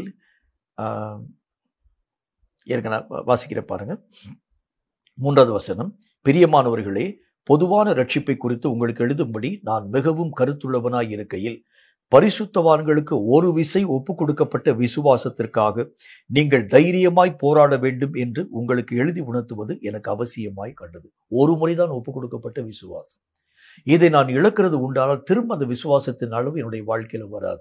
இப்ப அந்த சத்துரு என்ன காரியத்தை செய்கிறான் அப்படின்னா, ஒரு முறை கொடுக்கப்பட்ட ஒவ்வொரு காரியத்தையும் இழக்கும்படியாக உங்களுடைய வாழ்க்கையிலே திறப்புகள் எங்கே இருக்கிறது என்று பார்க்கும்படி கடந்து வருகின்றான். ஏதாகிலும் ஒரு வழியிலே உள்ளே வருகிறது உண்டானால் உங்கள் ஆவிக்குரிய விஷயங்கள் யாவற்றையும் திருடக்கூடியவனாய், உங்களுக்கு உண்டான ஒவ்வொரு விதமான பொக்கிஷங்கள் யாவற்றையும் மெய்யாகவே உங்களை விட்டு அப்புறமாக்கக்கூடியவனாய் கடந்து வந்து ஆண்டவராகிய தேவனுக்கும் உங்களுக்கும் வெளியிலே ஒரு பெரிய ஒரு பிளப்பை உருவாக்கக்கூடியவனாய் கடந்து வருகிறார். அப்ப கர்த்தர் என்ன சொல்லுகின்றார்? இந்த பழைய மனுஷன் இருக்கக்கூடிய வரைக்கும் திறப்புகளை பற்றி அவன் கவலைப்படவே மாட்டான். சத்துரு வந்தால் என்ன, வராமல் போனால் எனக்குன்னு வந்துச்சு. சாத்தானை பற்றி நான் ஏன் இவ்வளவு தூரம் பயத்தின் ஊடாக கடந்து போக வேண்டியது அவசியம்? இந்த சாத்தானை பற்றி நிறைய ஜனங்கள் நிறைய பயமுறுத்தக்கூடிய வார்த்தையை பேசுறாங்க. சாத்தான் அந்த அளவுக்கு ஒரு பெரிய ஒரு காரியத்தை செய்யக்கூடியவெல்லாம் கிடையாது. என்னுடைய சத்துவத்திற்கும் வல்லமைக்கு முன்பதாக அவரெல்லாம் சர்வ சாதாரணம் என்று சொல்லி அலட்சியமாய் வாழக்கூடிய ஒவ்வொரு மனுஷனுடைய ஆவிக்குரிய நிலைகளிலும் இந்த சாத்தான் உள்ளே திறப்புகளின் உள்ளாக கடந்து வந்து ஆண்டவராகிய தேவனுடைய நாமத்தினால் சவதரித்து வைத்திருக்கும் எல்லா பொக்கிஷங்களையும் திருடி கொண்டு போகக்கூடியவனாய் வருகின்றார். அந்த ஆண்டவருடைய வசனத்தில் என்ன விதமான வார்த்தையை பார்க்கிறோம்? சன்பல்லாத்தும் தொபியாவும் அங்கே காணப்படக்கூடிய அரபியனாய் காணப்படக்கூடிய கேஷியமும் இவைகளை கேள்விப்பட்ட பொழுது மனதிலே கலக்கம் கொள்ள ஆரம்பிச்சாங்க. சுவரிலே திறப்பு இருக்கும் என்று சொல்லி யோசித்தாங்க. இவர்களெல்லாம் நெகேமியாவுக்கு விரோதமாய் காணப்படக்கூடிய சத்துருக்கள். அவங்க யோசித்த யோசனை என்ன? இவர்கள் எல்லா விதமான மக்களும் சுவரை கட்டுறாங்க, அலங்கத்தை கட்ட ஆரம்பிக்கிறாங்க. என்றாலும் சுவர்களிலே திறப்பை வைத்திருக்கிறது உண்டானால் அவர்கள் கட்டக்கூடிய கட்டுமானத்துக்குரிய ஒவ்வொரு காரியத்தையும் நாம் ஒவ்வொரு நாளும் இரவு நேரத்திலே திருடிக்குள்ள போய்விட ஆரம்பித்து விடலாம் என்று சொல்லி யோசிச்சாங்க. ஆனால் நெகேமியா ஞானமுள்ளவனாய் புதிய மனுஷனுக்குரிய காரியங்களை பெற்றவனாய் இருந்ததுனால சுவரை அவன் மெய்யாகவே கட்டுகிறது மட்டுமல்லாமல் திறப்பின் வழியாக சத்துருவானவன் உள்ளே வர விடாத அளவிற்காக திறப்பை அடைக்கக்கூடியவனாய் அவன் விளங்க ஆரம்பிக்கிறதை பார்க்க முடியும். உங்களுக்கும் ஆண்டவராகிய தேவனுடைய நாமத்தினாலே அபிஷேகம் பண்ணப்பட்ட உங்களுடைய வாழ்க்கையிலே எங்கெங்கெல்லாம் திறப்பு இருக்கிறது என்று சொல்லி ஆராய்ந்து பாருங்கள். சத்துரு எந்தெந்த நேரத்திலாம் உள்ள போகக்கூடிய அளவிற்கு அநேகம் வழிகளை நீங்கள் அவனுக்காக உருவாக்கி வச்சிருக்கிறீங்க. நீங்க மிகுதியா பிரயாசப்படுவீங்க, பலன் ஒன்றுமே உங்களுடைய வாழ்க்கையில வராது. காரணம் என்ன? மிகுதியாய் பிரயாசப்படக்கூடிய பலன்களை நீங்கள் சவதரித்து வைக்கக்கூடிய நேரத்தில் சத்துருவானவன் எல்லா காரியங்களையும் திருடிட்டு போகக்கூடியவனாய் விளங்க ஆரம்பிக்கிறதை பார்க்க முடியும். அப்ப வேதத்திலே ஆண்டவராகிய தேவன் சொல்கின்றார், சத்துரு வரக்கூடிய வழி எங்கே இருக்கிறது என்று ஆராய்ந்து பார். எந்த இடம் என்னுடைய வாழ்க்கையிலே திறப்பு கண்டிருக்கிறது, எந்த இடம் ஆண்டவராகிய தேவனுடைய நாமத்தினாலே நான் பெற்று வைத்திருக்கக்கூடிய நன்மைகளை இழக்கும்படியாக சாத்தானை அழைக்கக்கூடியதாய் விளங்க ஆரம்பிக்கிறது. அதை முதல் காரியம் சீராக்காமல் எத்தனை தூரம் நீ பிரயாசத்தின் மூலமாக கடந்து போக ஆரம்பித்தாலும் பிரயாசத்தினுடைய முழு பலனை நீ உன்னுடைய வாழ்க்கையிலே அனுபவிக்கவே முடியாது என்று கர்த்தர் தம்முடைய வசனத்தின் மூலம் சொல்ல ஆரம்பிக்கிறார். இரண்டாவது ஒரு காரியத்தை பாருங்க. வேதம் சொல்லக்கூடிய மற்றும் ஒரு வார்த்தையை பற்றி கர்த்தருடைய வேதம் இப்படிப்பட்ட வார்த்தையை நமக்கு சொல்ல துவங்க ஆரம்பிக்கிறது. எசேக்கியேல் தீர்க்கதரிசியின் புஸ்தகத்துல 13வது அதிகாரம் 5வது வசனம் இந்த வார்த்தையை நமக்கு சொல்கிறது. எசேக்கியேல் தீர்க்கதரிசியின் புஸ்தகத்துல 13வது அதிகாரம் 5வது வசனம் இந்த வார்த்தையை சொல்கிறது. வாசிக்கிறேன், கேளுங்க. அது என்ன சொல்றதுன்னு பாருங்க. நீங்கள் கர்த்தருடைய நாளிலே யுத்தத்திலே நிலை நிற்கும்படிக்கு திறப்புகளிலே ஏறினதும் இல்லை, இஸ்ரவேல் வம்சத்தாருக்காக சுவரை அடைத்ததும் இல்லை. வசனத்தில் இன்னொரு தடவை வாசிக்கிறேன். நீங்கள் கர்த்தருடைய நாளிலே யுத்தத்திலே நிலை நிற்கும்படிக்கு திறப்புகளில் ஏறினதும் இல்லை, இஸ்ரவேல் வம்சத்தாருக்காக சுவரை அடைத்ததும் இல்லை. இரண்டாவது காரியம், இந்த திறப்புகளிலே நிற்கக்கூடிய ஒரு அனுபவம்னா என்ன அர்த்தம் அப்படின்னா, கர்த்தருடைய வேதம் சொல்கிறது யுத்தத்தின் முன்னணியத்திலே நிற்கக்கூடிய ஒரு அனுபவம். திறப்புகள்ல இந்த சத்துருவானவன் வரவிடாத அளவிற்காக திறப்பிலே நிற்கக்கூடிய அனுபவம் என்கிறது எதை நமக்கு சுட்டி காண்பிக்கிறது? யுத்தத்திலே காண்பிக்கும் ஒரு மும்முரம். நம்முடைய வாழ்க்கையிலேயே ஆண்டவராகிய தேவன் பல நிலைகள்ல நீங்களும் நானும் யுத்த வீரர்களாக எழும்ப வேண்டும் என்கிறதை தம்முடைய சித்தமாகவே நம்முடைய வாழ்க்கையிலே வழி மொழியக்கூடியவராய் அவர் விளங்குகின்றார். ஒரு ரட்சிக்கப்பட்ட ஒரு ஆவிக்குரிய மனுஷனுடைய வாழ்க்கை எப்படி இருக்க வேண்டும் அப்படின்னா, தேவன் தரக்கூடிய நன்மைகளை பெறுகிறது மட்டுமல்ல, அவனே ஏறி போய் பல நிலைகளை தன் வசமாய் மாற பண்ண வேண்டியது அவசியம். ஆண்டவராகிய தேவன் பல காலங்களில் அவனுக்கு பலவிதமான நன்மைகளை தரக்கூடியவராய் விளங்க ஆரம்பித்து விடுகின்றார். ஆனால் சில காலங்களுக்கு பிறகு அவனுடைய கைகளை கர்த்தராகிய தேவன் யுத்தத்திற்கு பழக்குவித்து அவனே சென்று போர் செய்யக்கூடிய அளவிற்கான வழிமுறைகளை உருவாக்கக்கூடியவராய் விளங்க ஆரம்பிக்கின்றார். அப்ப ரட்சிக்கப்பட்ட ஒவ்வொரு மனிதனுக்கும் என்ன பேர் என்று சொன்னால், ஆண்டவராகிய தேவனால் அழைக்கப்படக்கூடிய வாரியர்ஸ். அவர்கள் ஒரு யுத்த வீரர்கள். இந்த யுத்த வீரர்கள் செய்ய வேண்டிய காரியம் என்ன? வேதத்திலே ஆண்டவராகிய தேவன் சொல்லுகின்றார், திறப்புகளிலே அந்த வசனத்தில் என்ன போட்டு பாருங்க, நீங்கள் கர்த்தருடைய நாளிலே யுத்தத்திலே நிலை நிற்கும்படிக்காக திறப்பிலே ஏறினதும் இல்லை. இந்த திறப்புகள் எதை நமக்கு சுட்டி காண்பிக்கிறது சொன்னா, யுத்தத்திலே நிலை நிற்கும் ஒரு அனுபவம். அப்ப ஆண்டவராகிய தேவனுடைய நாமத்தினாலே இந்த திறப்பிலே நிற்கக்கூடிய ஒரு மனுஷனை நான் தேடினேன், ஒருவனை நான் பார்க்கிறேன்னு கர்த்தர் சொல்லுகிறார். அப்படின்னு அர்த்தம், யுத்தத்திற்கு ஆயத்தம் அடையக்கூடியவன் ஒருத்தருமே இல்லை. தன்னுடைய வாழ்க்கையிலே எதற்காக தாங்கள் அழைக்கப்பட்டிருக்கிறோம்? சாத்தானை எதிர்த்து நின்று யுத்த வீரனாக உருவாக்கப்பட்டு கர்த்தருடைய நாமத்தினாலே யுத்தங்களை செய்யும் முன்னணி வீரனாக நீங்களும் நானும் இயங்க வேண்டியது அவசியம். ஆனால் இவர்கள் தங்களுடைய வாழ்க்கையிலே யுத்தத்திற்குரிய காரியங்களின் ஊடாக கடந்து போகக்கூடிய ஒரு மக்களாக இல்லவே இல்லை. அவர்கள் மெய்யாகவே உறக்கத்தின் ஊடாக கடந்து போய் யாரோ பெற்ற சுதந்திர வீதத்தை அவர்கள் அனுபவிக்கக்கூடிய ஒரு மக்களாகும். இப்போ உதாரணமாக ஒரே ஒரு வார்த்தையை சொல்றேன் பாருங்களேன். அதனுடைய விளக்கத்தை நீங்களும் நானும் கற்றுக்கொள்ள முடியும். இப்ப ஆண்டவராகிய தேவனுடைய நாமத்தினால் தேவன் தரக்கூடிய ஒரு நன்மையை நீங்கள் பெற வேண்டும் என்று வைத்துக் கொள்ளுங்கள். உதாரணமாக கர்த்தராகிய தேவனுடைய நாமத்தினால ஒரு வசனத்தின் விளக்கத்தை பெற வேண்டும் என்று சொன்னால், அதற்கு நீங்கள் பல விதமான யுத்தங்களை செயல்படுத்த வேண்டியது அவசியம். என்ன யுத்தம் செய்ய வேண்டியது அவசியம்? சத்துருவானவன் நீங்கள் கர்த்தராகிய தேவனுடைய கரத்திலிருந்து வசனத்தின் விளக்கத்தை பெற முடியாமல் தடைகளை உருவாக்க ஆரம்பிக்கிறான். நீங்கள் அவனோடு கூட எதிர்த்து நின்று யுத்தம் செய்ய ஆரம்பித்தால் மட்டும்தான் தேவன் உங்களுக்கு என்று வைத்திருக்கக்கூடிய அந்த வெளிப்பாடுகளின் மகிமைகளை உங்கள் வாழ்க்கையிலே பெற்றுக்கொள்ள முடியும். இதுக்கு நல்ல ஒரு உதாரணம் உங்களுக்கு சொல்றேன் பாருங்க. தானியேல் தீர்க்கதரிசியின் புஸ்தகத்துல தானியேல் ஆண்டவராகிய தேவனை நோக்கி ஜெபிக்க துவங்கினான். ஜெபிக்க துவங்கக்கூடிய நேரத்திலே கட்டளைகள் ஆண்டவருடைய நாமத்தினாலே புறப்பட்டு வந்து கேப்ரியல் தூதன் என்கின்ற கர்த்தருடைய தூதனால் மெய்யாகவே அறிவுறுத்தப்படும்படிக்காய் கடந்து வர துவங்கிற்று. என்றாலும் பெர்சிய ராஜாவுடைய அந்த அரண்மனையிலே 21 நாட்கள் அந்த கேப்ரியல் தூதன் தங்கி இருக்கக்கூடியவனாய் விளங்க ஆரம்பித்தார். அதுக்கு என்ன காரணம் அப்படின்னா, அந்த பெர்சியாவின் அதிபதி என்று அழைக்கப்படக்கூடியவன் வானத்திலே காணப்படக்கூடிய வானமண்டலத்தின் பொல்லாத ஆவிகளின் சேனைகள். இதோடு கூட 21 நாட்கள் தங்கி இருந்து தேவன் தரக்கூடிய அந்த மகிமையை உடனே பெற முடியாமல் 21 நாட்கள் கழித்து பெற்றுக்கொண்ட தானியேலுடைய வாழ்க்கை.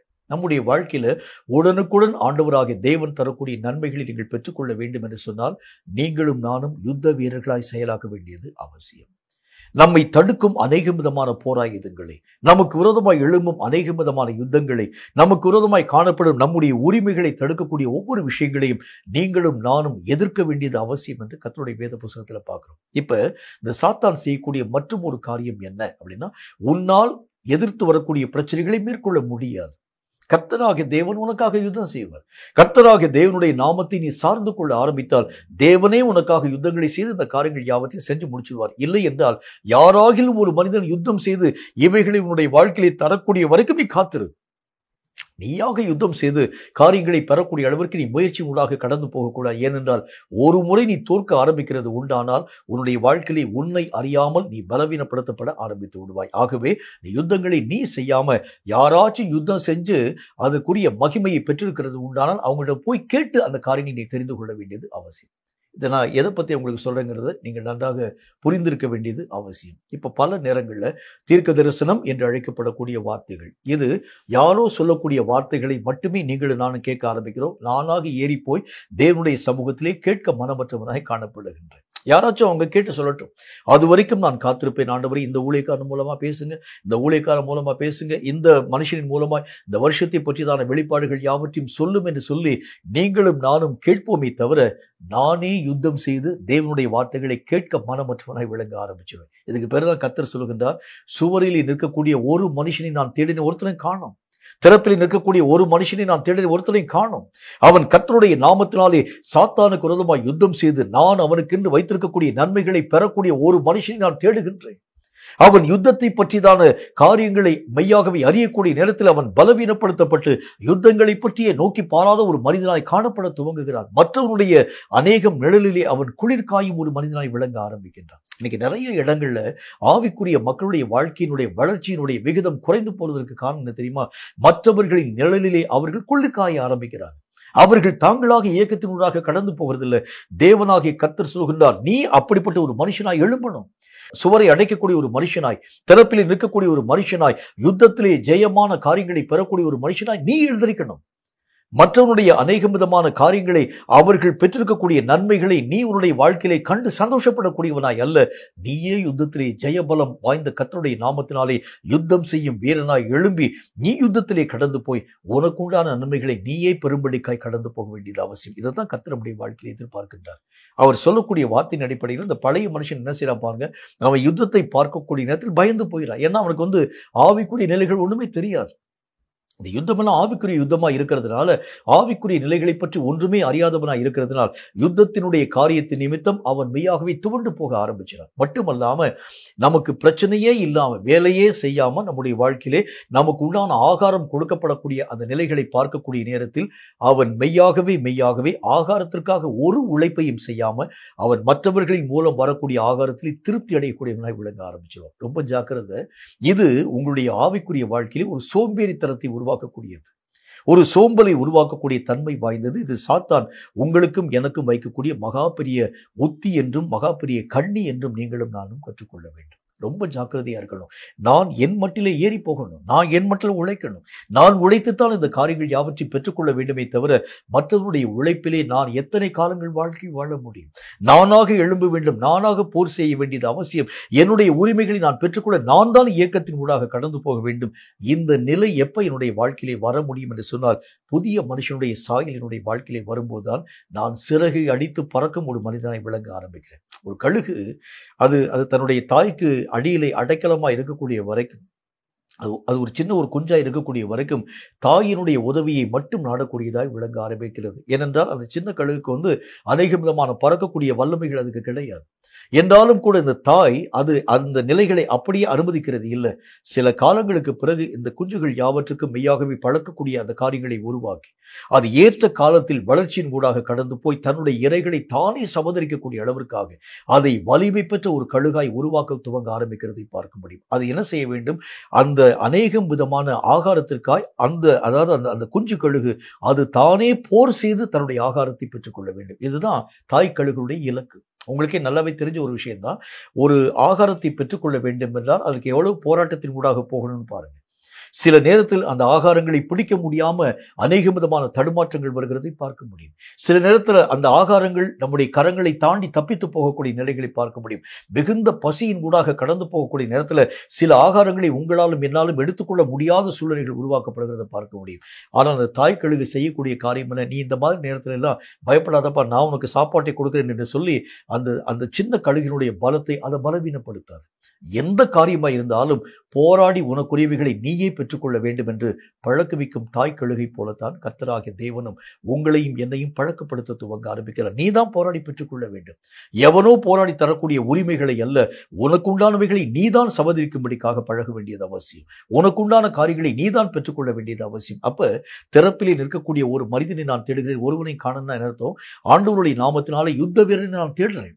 அவன் யுத்தம் செய்து ஒவ்வொரு காரியத்தையும் பெற்றுக்கொள்ள வேண்டும் என்கிற யுத்தத்திலே அநேக விதமான வலிமையான காரியங்களை சாதிக்கக்கூடிய மனிதர்களை நான் தேடுகின்றேன். ஒருத்தரையும் பார்க்கல.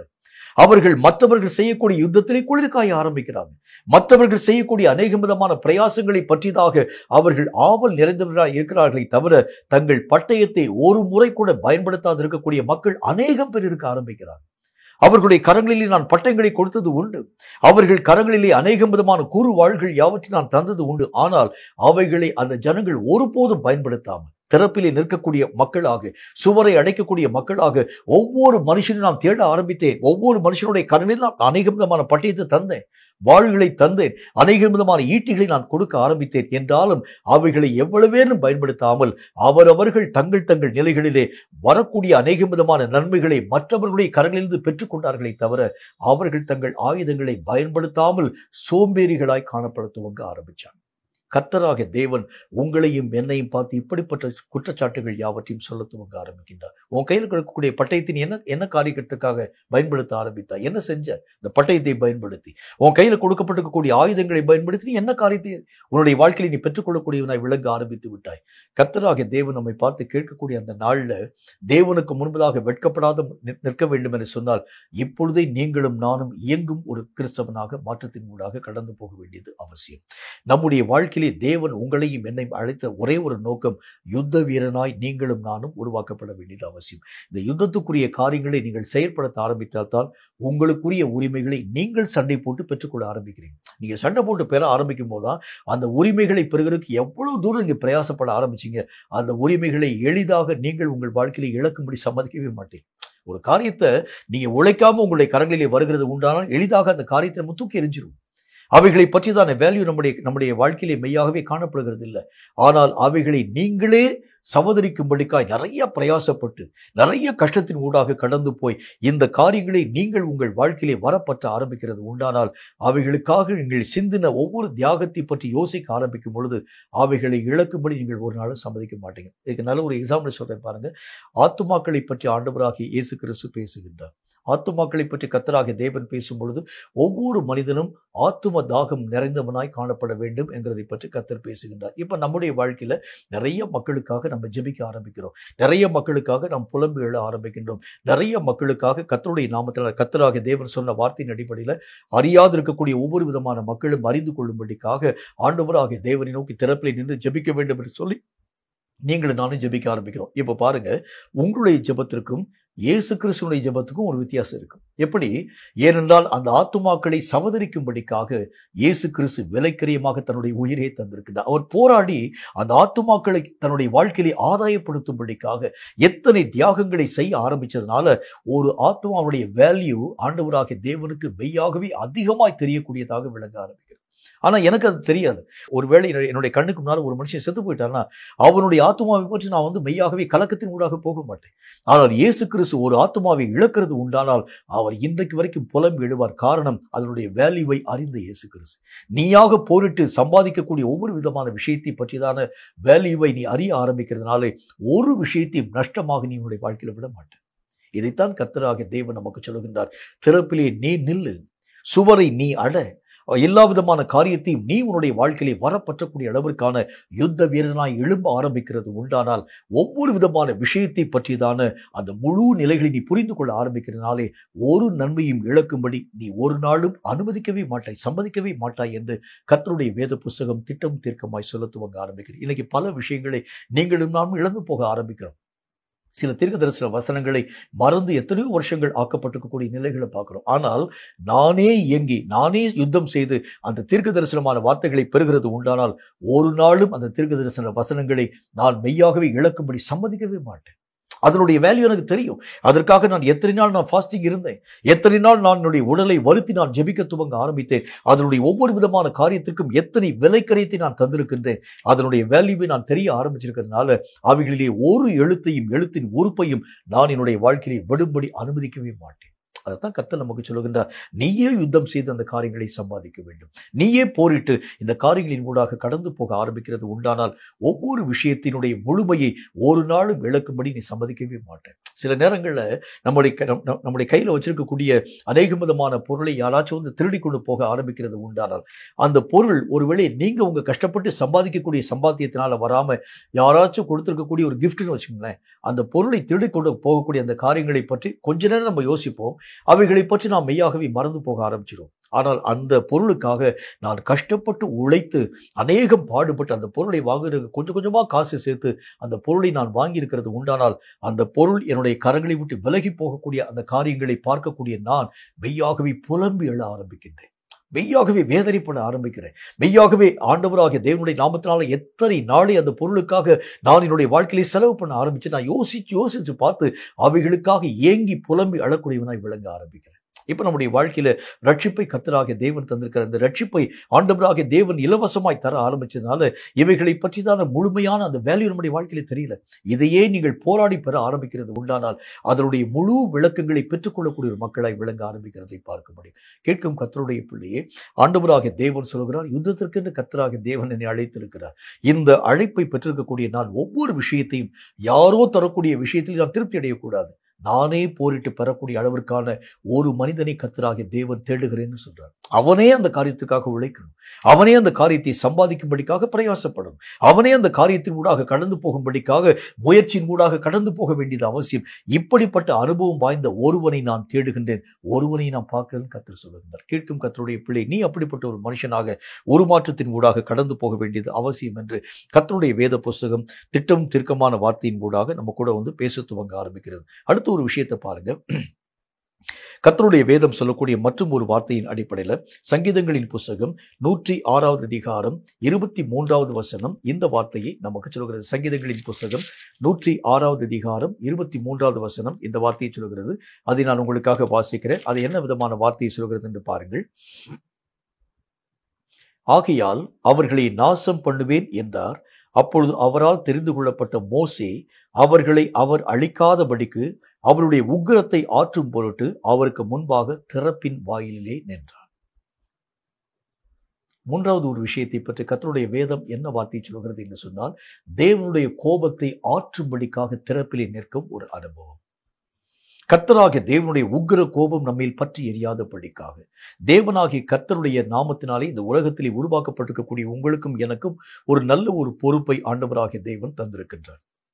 என்ன பொறுப்பை தந்திருக்கிறார் அப்படின்னா, தேசத்திலே காணப்படக்கூடிய அழிவு யாரை பொறுத்து உருவாக்கப்படுகிறது அப்படின்னா, தேசத்திலே வரக்கூடிய அழிவு, தேசத்திலே வரக்கூடிய நாசங்கள், தேசத்திலே வரக்கூடிய மரண ஓலங்கள் இவைகளெல்லாம் யாரை பொறுத்து உருவாக்கப்படுகிறது என்றால், கர்த்தராகிய தேவனுடைய நாமத்தினாலே திறப்பிலே நிற்கக்கூடிய ஒரு மனிதன் அவன் திறப்பிலே நில்லாதிருக்கிறது உண்டானால் தேசத்திலே வரவேண்டிய அழிவும் நாசமும் மோசமும் அதிகமாய் தீவிரமாய் வருகிறதை பார்க்க முடியும். நம்ம தேசத்துல வந்திருக்கக்கூடிய பலவிதமான அழிவுகளை நாம் கண்கூடாக கண்டது உண்டு. நம்ம ஒரு சாதாரணமான விஷயமாக நம்ம ஜெபிக்க துவங்க ஆரம்பிச்சோம். இந்த கர்த்தருடைய நாமத்தினால இந்த மாதிரி அழிவு வராமல் உங்களுடைய நாமத்தினால நாங்கள் ஜெபிக்க ஆரம்பிக்கிறோம்னு சொல்லி ஜெபிக்க ஆரம்பிச்சோம். ஆனால் கர்த்தருடைய வேத புஸ்தகத்திலே ஆண்டவராகிய தேவன் சொல்கின்றார், திறப்பிலே நிற்கக்கூடிய மனிதன் கர்த்தருடைய கோபத்தை ஆற்றக்கூடிய அளவிற்காக அவன் ஜெபிக்க வேண்டியது அவசியம். இதுக்கு நல்ல ஒரு உதாரணத்தை உங்களுக்கு சொல்ல வேண்டும் என்றால், எசேக்கியாவுடைய வாழ்க்கையிலே நாட்கள் ஆண்டவராகிய தேவனால் அந்த நாட்கள் குறிப்பிடப்படக்கூடிய ஒரு காலம். நீ இந்த வியாதி படுக்கையிலே நின்று எழும்பாமல் சாகவே சாவாய் என்று தீர்க்கதரிசியாகிய ஏசாயாவின் மூலமாய் அறிவிக்கப்பட்ட வார்த்தைகளை கேட்ட ராஜாவாகிய எசேக்கியா அவர் சுவர்புறமாய் முகத்தை திருப்பிக் கொண்டு கர்த்தராகிய தேவனை நோக்கி ஜெபிக்க துவங்க ஆரம்பித்தார். எப்படி ஜெபிச்சிருப்பான்னு யோசிச்சு பாருங்க.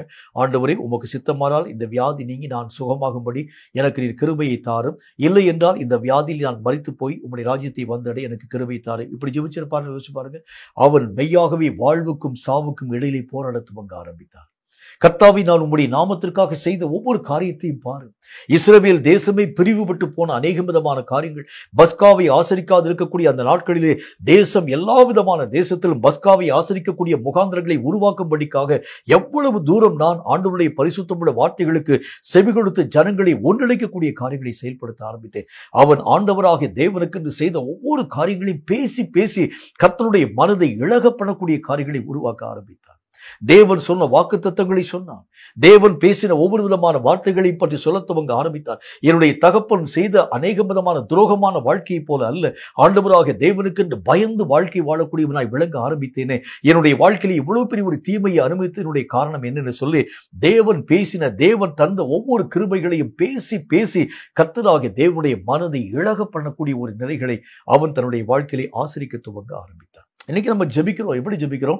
ஏதோ ஒரு விஷயத்திற்காக நம்ம ஜெபிக்கிறோம். கர்த்தருடைய மனதை இழகப்படக்கூடிய அளவிற்காக உண்மையான ஒரு மனதோடு கூட தேவன் சொன்ன ஒவ்வொரு வாக்குத்தத்தத்தையும் சொல்லி, ஆண்டவரே, இந்த உலகத்தை அழிக்க மாட்டேன்னு சொன்னீங்களே, இந்த உலகத்திலே வந்திருக்கக்கூடிய நியாய தீர்ப்புகளில் நின்று நான் அவர்களை பாதுகாப்பேன்னு சொன்னீங்களே, இந்த உலகத்திலே காணப்படக்கூடிய மக்கள் எல்லா விதமான மக்களும் வலது கைக்கும் இடது கைக்கும் வித்தியாசம் தெரியாது இருக்கக்கூடிய ஒரு மக்களாக இருக்கிறாங்களே, இவர்களுடைய அழிவு எத்தனை விதமான அந்த காரியங்கள் உருவாக்கப்படுகிறது உண்டானால் உம்முடைய நாமம் தூஷிக்கப்படுமே என்று சொல்லி கர்த்தருக்கு முன்பதாக திறப்பில் நின்று புலம்பின மோசேயை மாதிரி ஜெபிக்கக்கூடிய மக்கள் எத்தனை பேர்? வேதத்திலே ஆண்டவராக தேவன் சொல்லுகின்றார், இந்த இப்படிப்பட்ட நியாய தீர்ப்புகள் வருகிறது உண்மை என்றாலும் அந்த அழிவினுடைய நிலைகள் குறைக்கப்பட வேண்டும் என்றால் திறப்பில் நிற்கக்கூடிய ஒரு மனிதன் ஆண்டவராக தேவன் எதிர்பார்க்கின்றார். தேவனுடைய கோபத்தை மெய்யாகவே ஆண்டவருடைய நாமத்தினாலே குறைவு பண்ணக்கூடிய அளவிற்காக ஒரு மனிதன் கர்த்தருக்கு முன்பதாக திறப்பில் நின்று ஜெபிக்க வேண்டியது அவசியம். இத்தனை தேசத்திலே இத்தனை விதமான அழிவுகள் வந்ததற்கு காரணம் என்ன தெரியுமா? திறப்பில் நிற்கக்கூடிய ஒருவனும் கிடையாது. அவன் தன்னுடைய காரியத்துக்காக ஜெபிக்கிறான், தன்னுடைய தேவைக்காக ஜெபிக்கிறான். தன்னுடைய தேவைகள் சந்திக்கப்பட்ட உடனே அந்த ஜெப நிலைகளை அவன் மறந்து போக ஆரம்பிக்கிறான். ஆனால் ஆண்டவராக தேவனுடைய வேதம் சொல்கிறதைப் போல வலது கைக்கும் இடது கைக்கும் வித்தியாசம் தெரியாதிருக்கக்கூடிய மக்களை பற்றி அக்கறையற்றவனா நீ வாழ்க்கை வாழுகிறது எப்படி? தேவனுடைய நியாய தீர்ப்பினுடைய காரியங்கள் வருகிறதற்கு முன்பதாக அவர்களுக்காக திறப்பில் நின்று உன்னுடைய ஒவ்வொரு விதமான ஜெபத்திலும் பெருமூச்சுகளோடு கூட ஜெபிக்க வேண்டியது அவசியம் என்கிறதை பற்றி கர்த்தர் பேச ஆரம்பிக்கின்றார். அப்ப இந்த நிலையெல்லாம் எப்ப என்னுடைய வாழ்க்கையிலே வர முடியும் என்று சொல்லால், பழைய மனுஷனுடைய சுபாவம் இருக்கக்கூடிய வரைக்கும் மற்றவனுடைய கஷ்டத்தை நான் புரிஞ்சுக்கிற மாட்டேன், மற்றவனுடைய அழிவை பற்றி நான் அக்கறைப்பட மாட்டேன். இப்ப நம்ம தெருவில் யாராவது ஒரு மனுஷன் இறந்து போயிட்டான்னு வச்சுக்கோங்களேன், அவங்களுடைய குடும்பத்திற்கு அது கவலை. ஆனால் எனக்கோ அதை பற்றி எந்த விதமான அக்கறையும் இல்லை. ஆனால் இதே விதமான அனுபவம் எப்ப என்னுடைய வாழ்க்கையில வர முடியும்? என் குடும்பத்தில் ஏதாச்சும் ஒரு நஷ்டம் வருகிறது உண்டானால் நான் மெய்யாகவே அழுது புலம்ப ஆரம்பிக்கிறேன். ஆனா ஆண்டவராக தேவனை எதிர்பார்க்கக்கூடிய எதிர்பார்ப்பு எப்படிப்பட்டது என்றால், தேசத்திலே காணப்படும் ஒவ்வொரு விதமான நாசமும் உன்னுடைய வாழ்க்கையை பாதிக்கணும். ஒவ்வொரு விதமான மக்களுடைய கூக்குரலும் உன்னுடைய உள்ளத்தின் ஆழ உடைக்க வேண்டியது அவசியம். அதைத்தான் இந்த புதிய மனுஷனுடைய நிலைகளிலே கர்த்தராக தேவன் உருவாக்கி கொண்டு வர ஆரம்பிக்கின்றார்.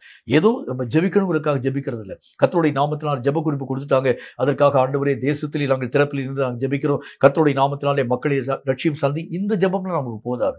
பெருமூச்சோடும் கண்ணீரோடும் புலம்பலோடும் அதை என்னுடைய வாழ்க்கையிலே அனுபவிக்கிறதை போல நான் ஃபீல் பண்ணி ஜெபிக்க ஆரம்பிச்சா தான் கர்த்தராக தேவன் அந்த கோபாக்கனியினுடைய சூழ்நிலைகளில் நின்று ஜனங்களை காப்பாற்றும் ஒரு தேவனாய் விளங்க ஆரம்பிக்கிறதை பார்க்க முடியும். அப்ப ஆண்டவராக தேவன் எதை எதிர்பார்க்கின்றார்? இந்த புரிந்து கொள்ளுதல் யாருடைய மனசுல வர முடியும் சொன்னா, பழைய மனுஷனாக நம்முடைய நிலைகள் காணப்படக்கூடிய வரைக்கும் கர்த்தருடைய ஏக்கத்தை விருப்பத்தை உங்களாலும் என்னாலும் விளங்கிக் கொள்ள முடியாது. என்னை யுத்த வீரனாக ஆண்டவராக தேவன் உருவாக்கி இருக்கும் போது மற்றவருடைய பலத்திலே நான் குளிர் காய மாட்டேன். ஆண்டவருடைய வேதம் எனக்கு சொல்லுகிறதை போல சத்துரு உள்ளே வருகிறதுக்கு உரிய வழிகளை அடைக்க வேண்டும் என்று சொல்லி கர்த்தராக தேவன் என்னுடைய வாழ்க்கையுடைய நிலைகளை எதிர்பார்க்கக்கூடிய நேரத்தில் நான் வழியை திறந்து வைத்துக் கொண்டு உட்காரக்கூடிய ஒரு மனுஷனாக இருக்க மாட்டேன். ஆண்டவருக்கு முன்பதாக திறப்பில் நின்று மக்களுக்கு மேலாக அழிவு வராமல் அழுது புலம்பி வரக்கூடிய நியாய தீர்ப்புகளில் நின்று மக்களை காப்பாற்ற வேண்டும் என்கிற ஒரு அபிஷேகத்தின் மேல் கர்த்தராக தேவன் வைத்திருக்கும் பொழுது நான் வாழாவிருக்கக்கூடிய ஒரு மனிதனாக, அவைகளை பற்றி அக்கறையற்றவனாக நான் என்னுடைய வாழ்க்கையிலே காணப்பட முடியாது. இந்த புதிய மனுஷனுடைய நிலை என்னுடைய வாழ்க்கையிலே வரும் பொழுது தேவனுடைய ஒவ்வொரு விருப்பத்தை நான் சரியான விதத்தில் புரிந்து கொள்ளக்கூடியவனாய் விளங்க ஆரம்பிக்கிறேன். கேட்கும் கர்த்தருடைய பிள்ளையே, உங்களை பற்றி ஆண்டவராகிய தேவனுக்கு ஒரு திட்டம் உண்டு. சத்துருவை உங்கள் வாழ்க்கையிலே எவ்வளவேனும் அனுமதிக்காத ஒரு திட்டம். இரண்டாவது காரியமாய் வேதம் நமக்கு சொல்லுகிறதை போல ஆண்டவராகிய தேவனுடைய நாமத்தினாலே கர்த்தருடைய கோபம் தேசத்திலே மூளாது இருக்கக்கூடிய அளவிற்காக திறப்பிலே நின்று சுவரை அடைக்கக்கூடிய ஒரு வாழ்க்கை வாழும்படிக்காக ஒரு அபிஷேகம். மூன்றாவது, யுத்தத்திலே நீங்களும் நானும் செயற்கரிய காரியங்களை செய்து உங்களுக்குள்ளான உரிமையை நீங்க தான் பெற வேண்டும் என்கிற ஒரு வைராக்கியம் நிறைந்த ஒரு மக்களாக நீங்கள் உருவாக்கப்பட வேண்டும் என்கிற திட்டம். இந்த திட்டத்தை எல்லாம் எப்ப நான் விளங்கிக் கொள்கிறேன் என்று சொன்னால், தேவ சாயல் என்னுடைய வாழ்க்கையிலே வரும் பொழுதுதான், அந்த வானவருக்குரிய சாயல் என்னுடைய வாழ்க்கையிலே வரும்பொழுதுதான் நான் யார் என்றும் எனக்குள் கொடுக்கப்பட்ட அபிஷேகம் எப்படிப்பட்டது என்றும் இதை கொண்டு நான் என்னென்ன காரியங்களை சாதிக்க முடியும் என்கிறதை பற்றியும் தெளிவான விதத்தில் கற்றுக்கொள்ளக்கூடியவனாய் விளங்க ஆரம்பித்து விடுகிறேன். கேட்கும் கர்த்தருடைய பிள்ளையே, திறப்பிலே நிற்கக்கூடியவனாக, சுவரை அடைக்கக்கூடியவனாக, ஒருவனை தேடும் கர்த்தருக்கு முன்பதாக இதோ நான் இருக்கிறேன். திறப்பிலே நிற்கவும் சுவரை அடைக்கவும் கர்த்தருடைய நாமத்தினாலே தேவனுடைய திட்டத்தை நிறைவாக்கவும் என்னை நீ தகுதிப்படுத்தும் என்று சொல்லி நீங்கள் ஜெபிக்க ஆரம்பிக்கிறது உண்டானால் உங்களை ஆண்டவராகிய தேவன் தம்முடைய சித்தத்தின்படி பயன்படுத்தி தேவராஜ்யத்திலே அனுமதிப்பார் என்பதில் சந்தேகம் ஒன்றுமில்லை. தலைகளை தாழ்த்தி கண்களை மூடி கர்த்தரை நோக்கி நாம் ஜெபம் செய்வோம். சர்வபலமுள்ள ஆண்டவராகிய கர்த்தாவே, உம்மால் உரைக்கப்பட்ட இந்த பரிசுத்தமுள்ள வார்த்தைகளுக்காக நன்றி. இந்த வார்த்தைகளின் அடிப்படையில் ஆண்டவராகிய தேவன் 3 நிலைகளை பற்றி எங்களோடு கூட திட்டமாய் நீர் பேச துவங்கினீர். ஒன்று, சாத்தான் வரக்கூடிய எல்லா விதமான வழிகளையும் அடைக்கக்கூடிய, சுவரை அடைக்கக்கூடிய ஒரு மனுஷனாக. சாத்தான் எந்த வழியிலே எங்களுடைய வாழ்க்கையிலே வருகின்றார், அந்த வழிகளிலே ஏதாவது ஒரு தடுமாற்றம் எங்களுடைய வாழ்க்கையிலே காணப்பட ஆரம்பித்தாலும், ஒருவேளை அது கீழ்ப்படியாமையாய் இருக்கலாம், ஒருவேளை கட்டுப்படுத்த முடியாத ஒரு வாழ்க்கையாய் இருக்கலாம், ஒருவேளை உலக சிநேகமாய் காணப்பட ஆரம்பிக்கலாம், ஒருவேளை விசுவாச குறைவாய் காணப்பட ஆரம்பிக்கலாம். எந்த வழி எங்களுடைய வாழ்க்கையிலே திறப்பாய் காணப்பட ஆரம்பிக்கிறதோ அவைகளை அடைத்து சாத்தான் உள்ளே வர முடியாத அளவிற்கான சூழ்நிலைகளை உருவாக்கும்படிக்காய் எங்களை ஆண்டவராகிய தேவன் உருவாக்கி வைத்திருந்து நாங்கள் கற்றுக்கொண்டோம். இரண்டாவது, யுத்தம் செய்து எங்களுக்குள்ள ஒரு உரிமைகளை நாங்களே பெற்றுக்கொள்ள வேண்டும் என்கிறதை பற்றி கர்த்தராகிய தேவன் திட்டமும் தீர்க்கமாய் எங்களோடு கூட நீ பேசிக்கொண்டு வர ஆரம்பித்தீர். மற்றவர்களுடைய நிழலிலே குளிர்காயும் ஒரு மக்களாய் அல்ல, எங்களுக்குண்டான உரிமைகளை நாங்களே யுத்தத்திலே பெற்றுக்கொள்ளக்கூடிய அளவிற்காக சுவரை அடைக்கவும் திறப்பிலே நின்று கர்த்தருடைய நாமத்தினாலே யுத்த வீரர்களாய் எழும்பத்தக்கதான ஒரு புதிய அபிஷேகத்தை இந்த வார்த்தைகளை கேட்கும் ஒவ்வொரு பிள்ளைகளும் தங்கள் வாழ்க்கையிலே பெற்றுக்கொள்ள நீர் கிருபைகளை தருவீராக. கடைசியாக, தேவ கோபம் தேசத்திலே மூழாதிருக்க வேண்டும் என்று சொன்னார். கர்த்தருடைய நாமத்தினாலே மனுஷனுக்கும் தேவனுக்கும் இடையிலே திறப்பிலே நிற்கும் ஒரு மக்களாக, கர்த்தருடைய கோபத்தை மெய்யாகவே ஆற்றும் ஒரு மக்களாக, எங்கள் கண்ணீரினாலே ஆண்டவராகிய தேவனுடைய பரிசுத்தமுள்ள இந்த கோபங்கள் யாவற்றையும் குறைய பண்ணக்கூடிய அளவிற்காக, தேசத்திலே அநேகம் சமாதானங்கள் உருவாக்கப்படக்கூடிய அளவிற்காக உண்மையான கர்த்தாவே மனபாரத்தோடும் ஏக்கத்தோடும் பெருமூச்சோடும் புலம்பி எழக்கூடிய ஒரு மக்களாக இந்த வார்த்தைகளை கேட்கும் ஒவ்வொரு பிள்ளைகளையும் நீர் மாற்றமடைய பண்ண வேண்டும் என்று நான் ஜெபிக்கிறேன். கற்று நிச்சயித்துக் கொண்டு இந்த வார்த்தைகளிலே ஒவ்வொருவரும் நிலைத்து நின்று உம் நாமத்தை மகிமைப்படுத்தி தேவ சித்தத்தை நிறைவாக்கி பழைய மனுஷனை கடைந்து புதிய மனுஷனுடைய சாயலை அவர்கள் தரித்துக் கொண்டு உம்முடைய ராஜ்யத்தை வந்து அடைய கிருபை தர வேண்டும் என்று இயேசு கிறிஸ்துவின் நாமத்தினால் வேண்டிக் கொள்கிறோம் எங்கள் பரிசுத்தமுள்ள நல்ல பிதாவே. ஆமேன், ஆமேன். இந்த வார்த்தைகளை கேட்ட உங்கள் ஒவ்வொருவரையும் கர்த்தர் அளவில்லாமல் ஆசீர்வதிப்பாராக. திறப்பில் இருக்கத்தக்கதாக, சுவரை அடைக்கத்தக்கதாக ஒருவனை தேடின கர்த்தராகிய தேவன் சொன்னார். நான் அந்த மனுஷனாய் மாற்றப்பட வேண்டும் என்று கர்த்தராகிய தேவனை நோக்கி நீங்கள் ஜெபிக்க ஆரம்பிக்கிறது உண்டானால் நிச்சயமாய் உங்களை ஆண்டவராகிய தேவன் தம் சித்தத்தின்படி உங்களை உருவாக்கி தேவனுக்கு முன்பதாக நிலைத்து நிற்கவும், சாத்தானுக்கு எதிராளியாக உங்களை உருவாக்கவும், யுத்தத்திலே வல்லமை பெற்றவனாய் கர்த்தராகிய தேவன் உங்களை மெய்யாகவே மாறப்படவும், கர்த்தருடைய கோபத்திற்கு முன்பதாக தேவனுக்கும் மனுஷனுக்கும் இடையிலே மத்தியஸ்தம் பண்ணக்கூடிய ஒரு நிலையின் ஊடாக கடந்து போகும் தக்கதான புதிய அனுபவத்தை தந்து தேவராஜ்யத்தை சென்றடையத்தக்கதான புதிய மனுஷனின் சாயலை உங்கள் வாழ்க்கையை உருவாக்கி தருவார் என்பதில் சந்தேகம் ஒன்றுமில்லை. கர்த்தர் இதோ சீக்கிரம் வருகிறார். மாரநாதா.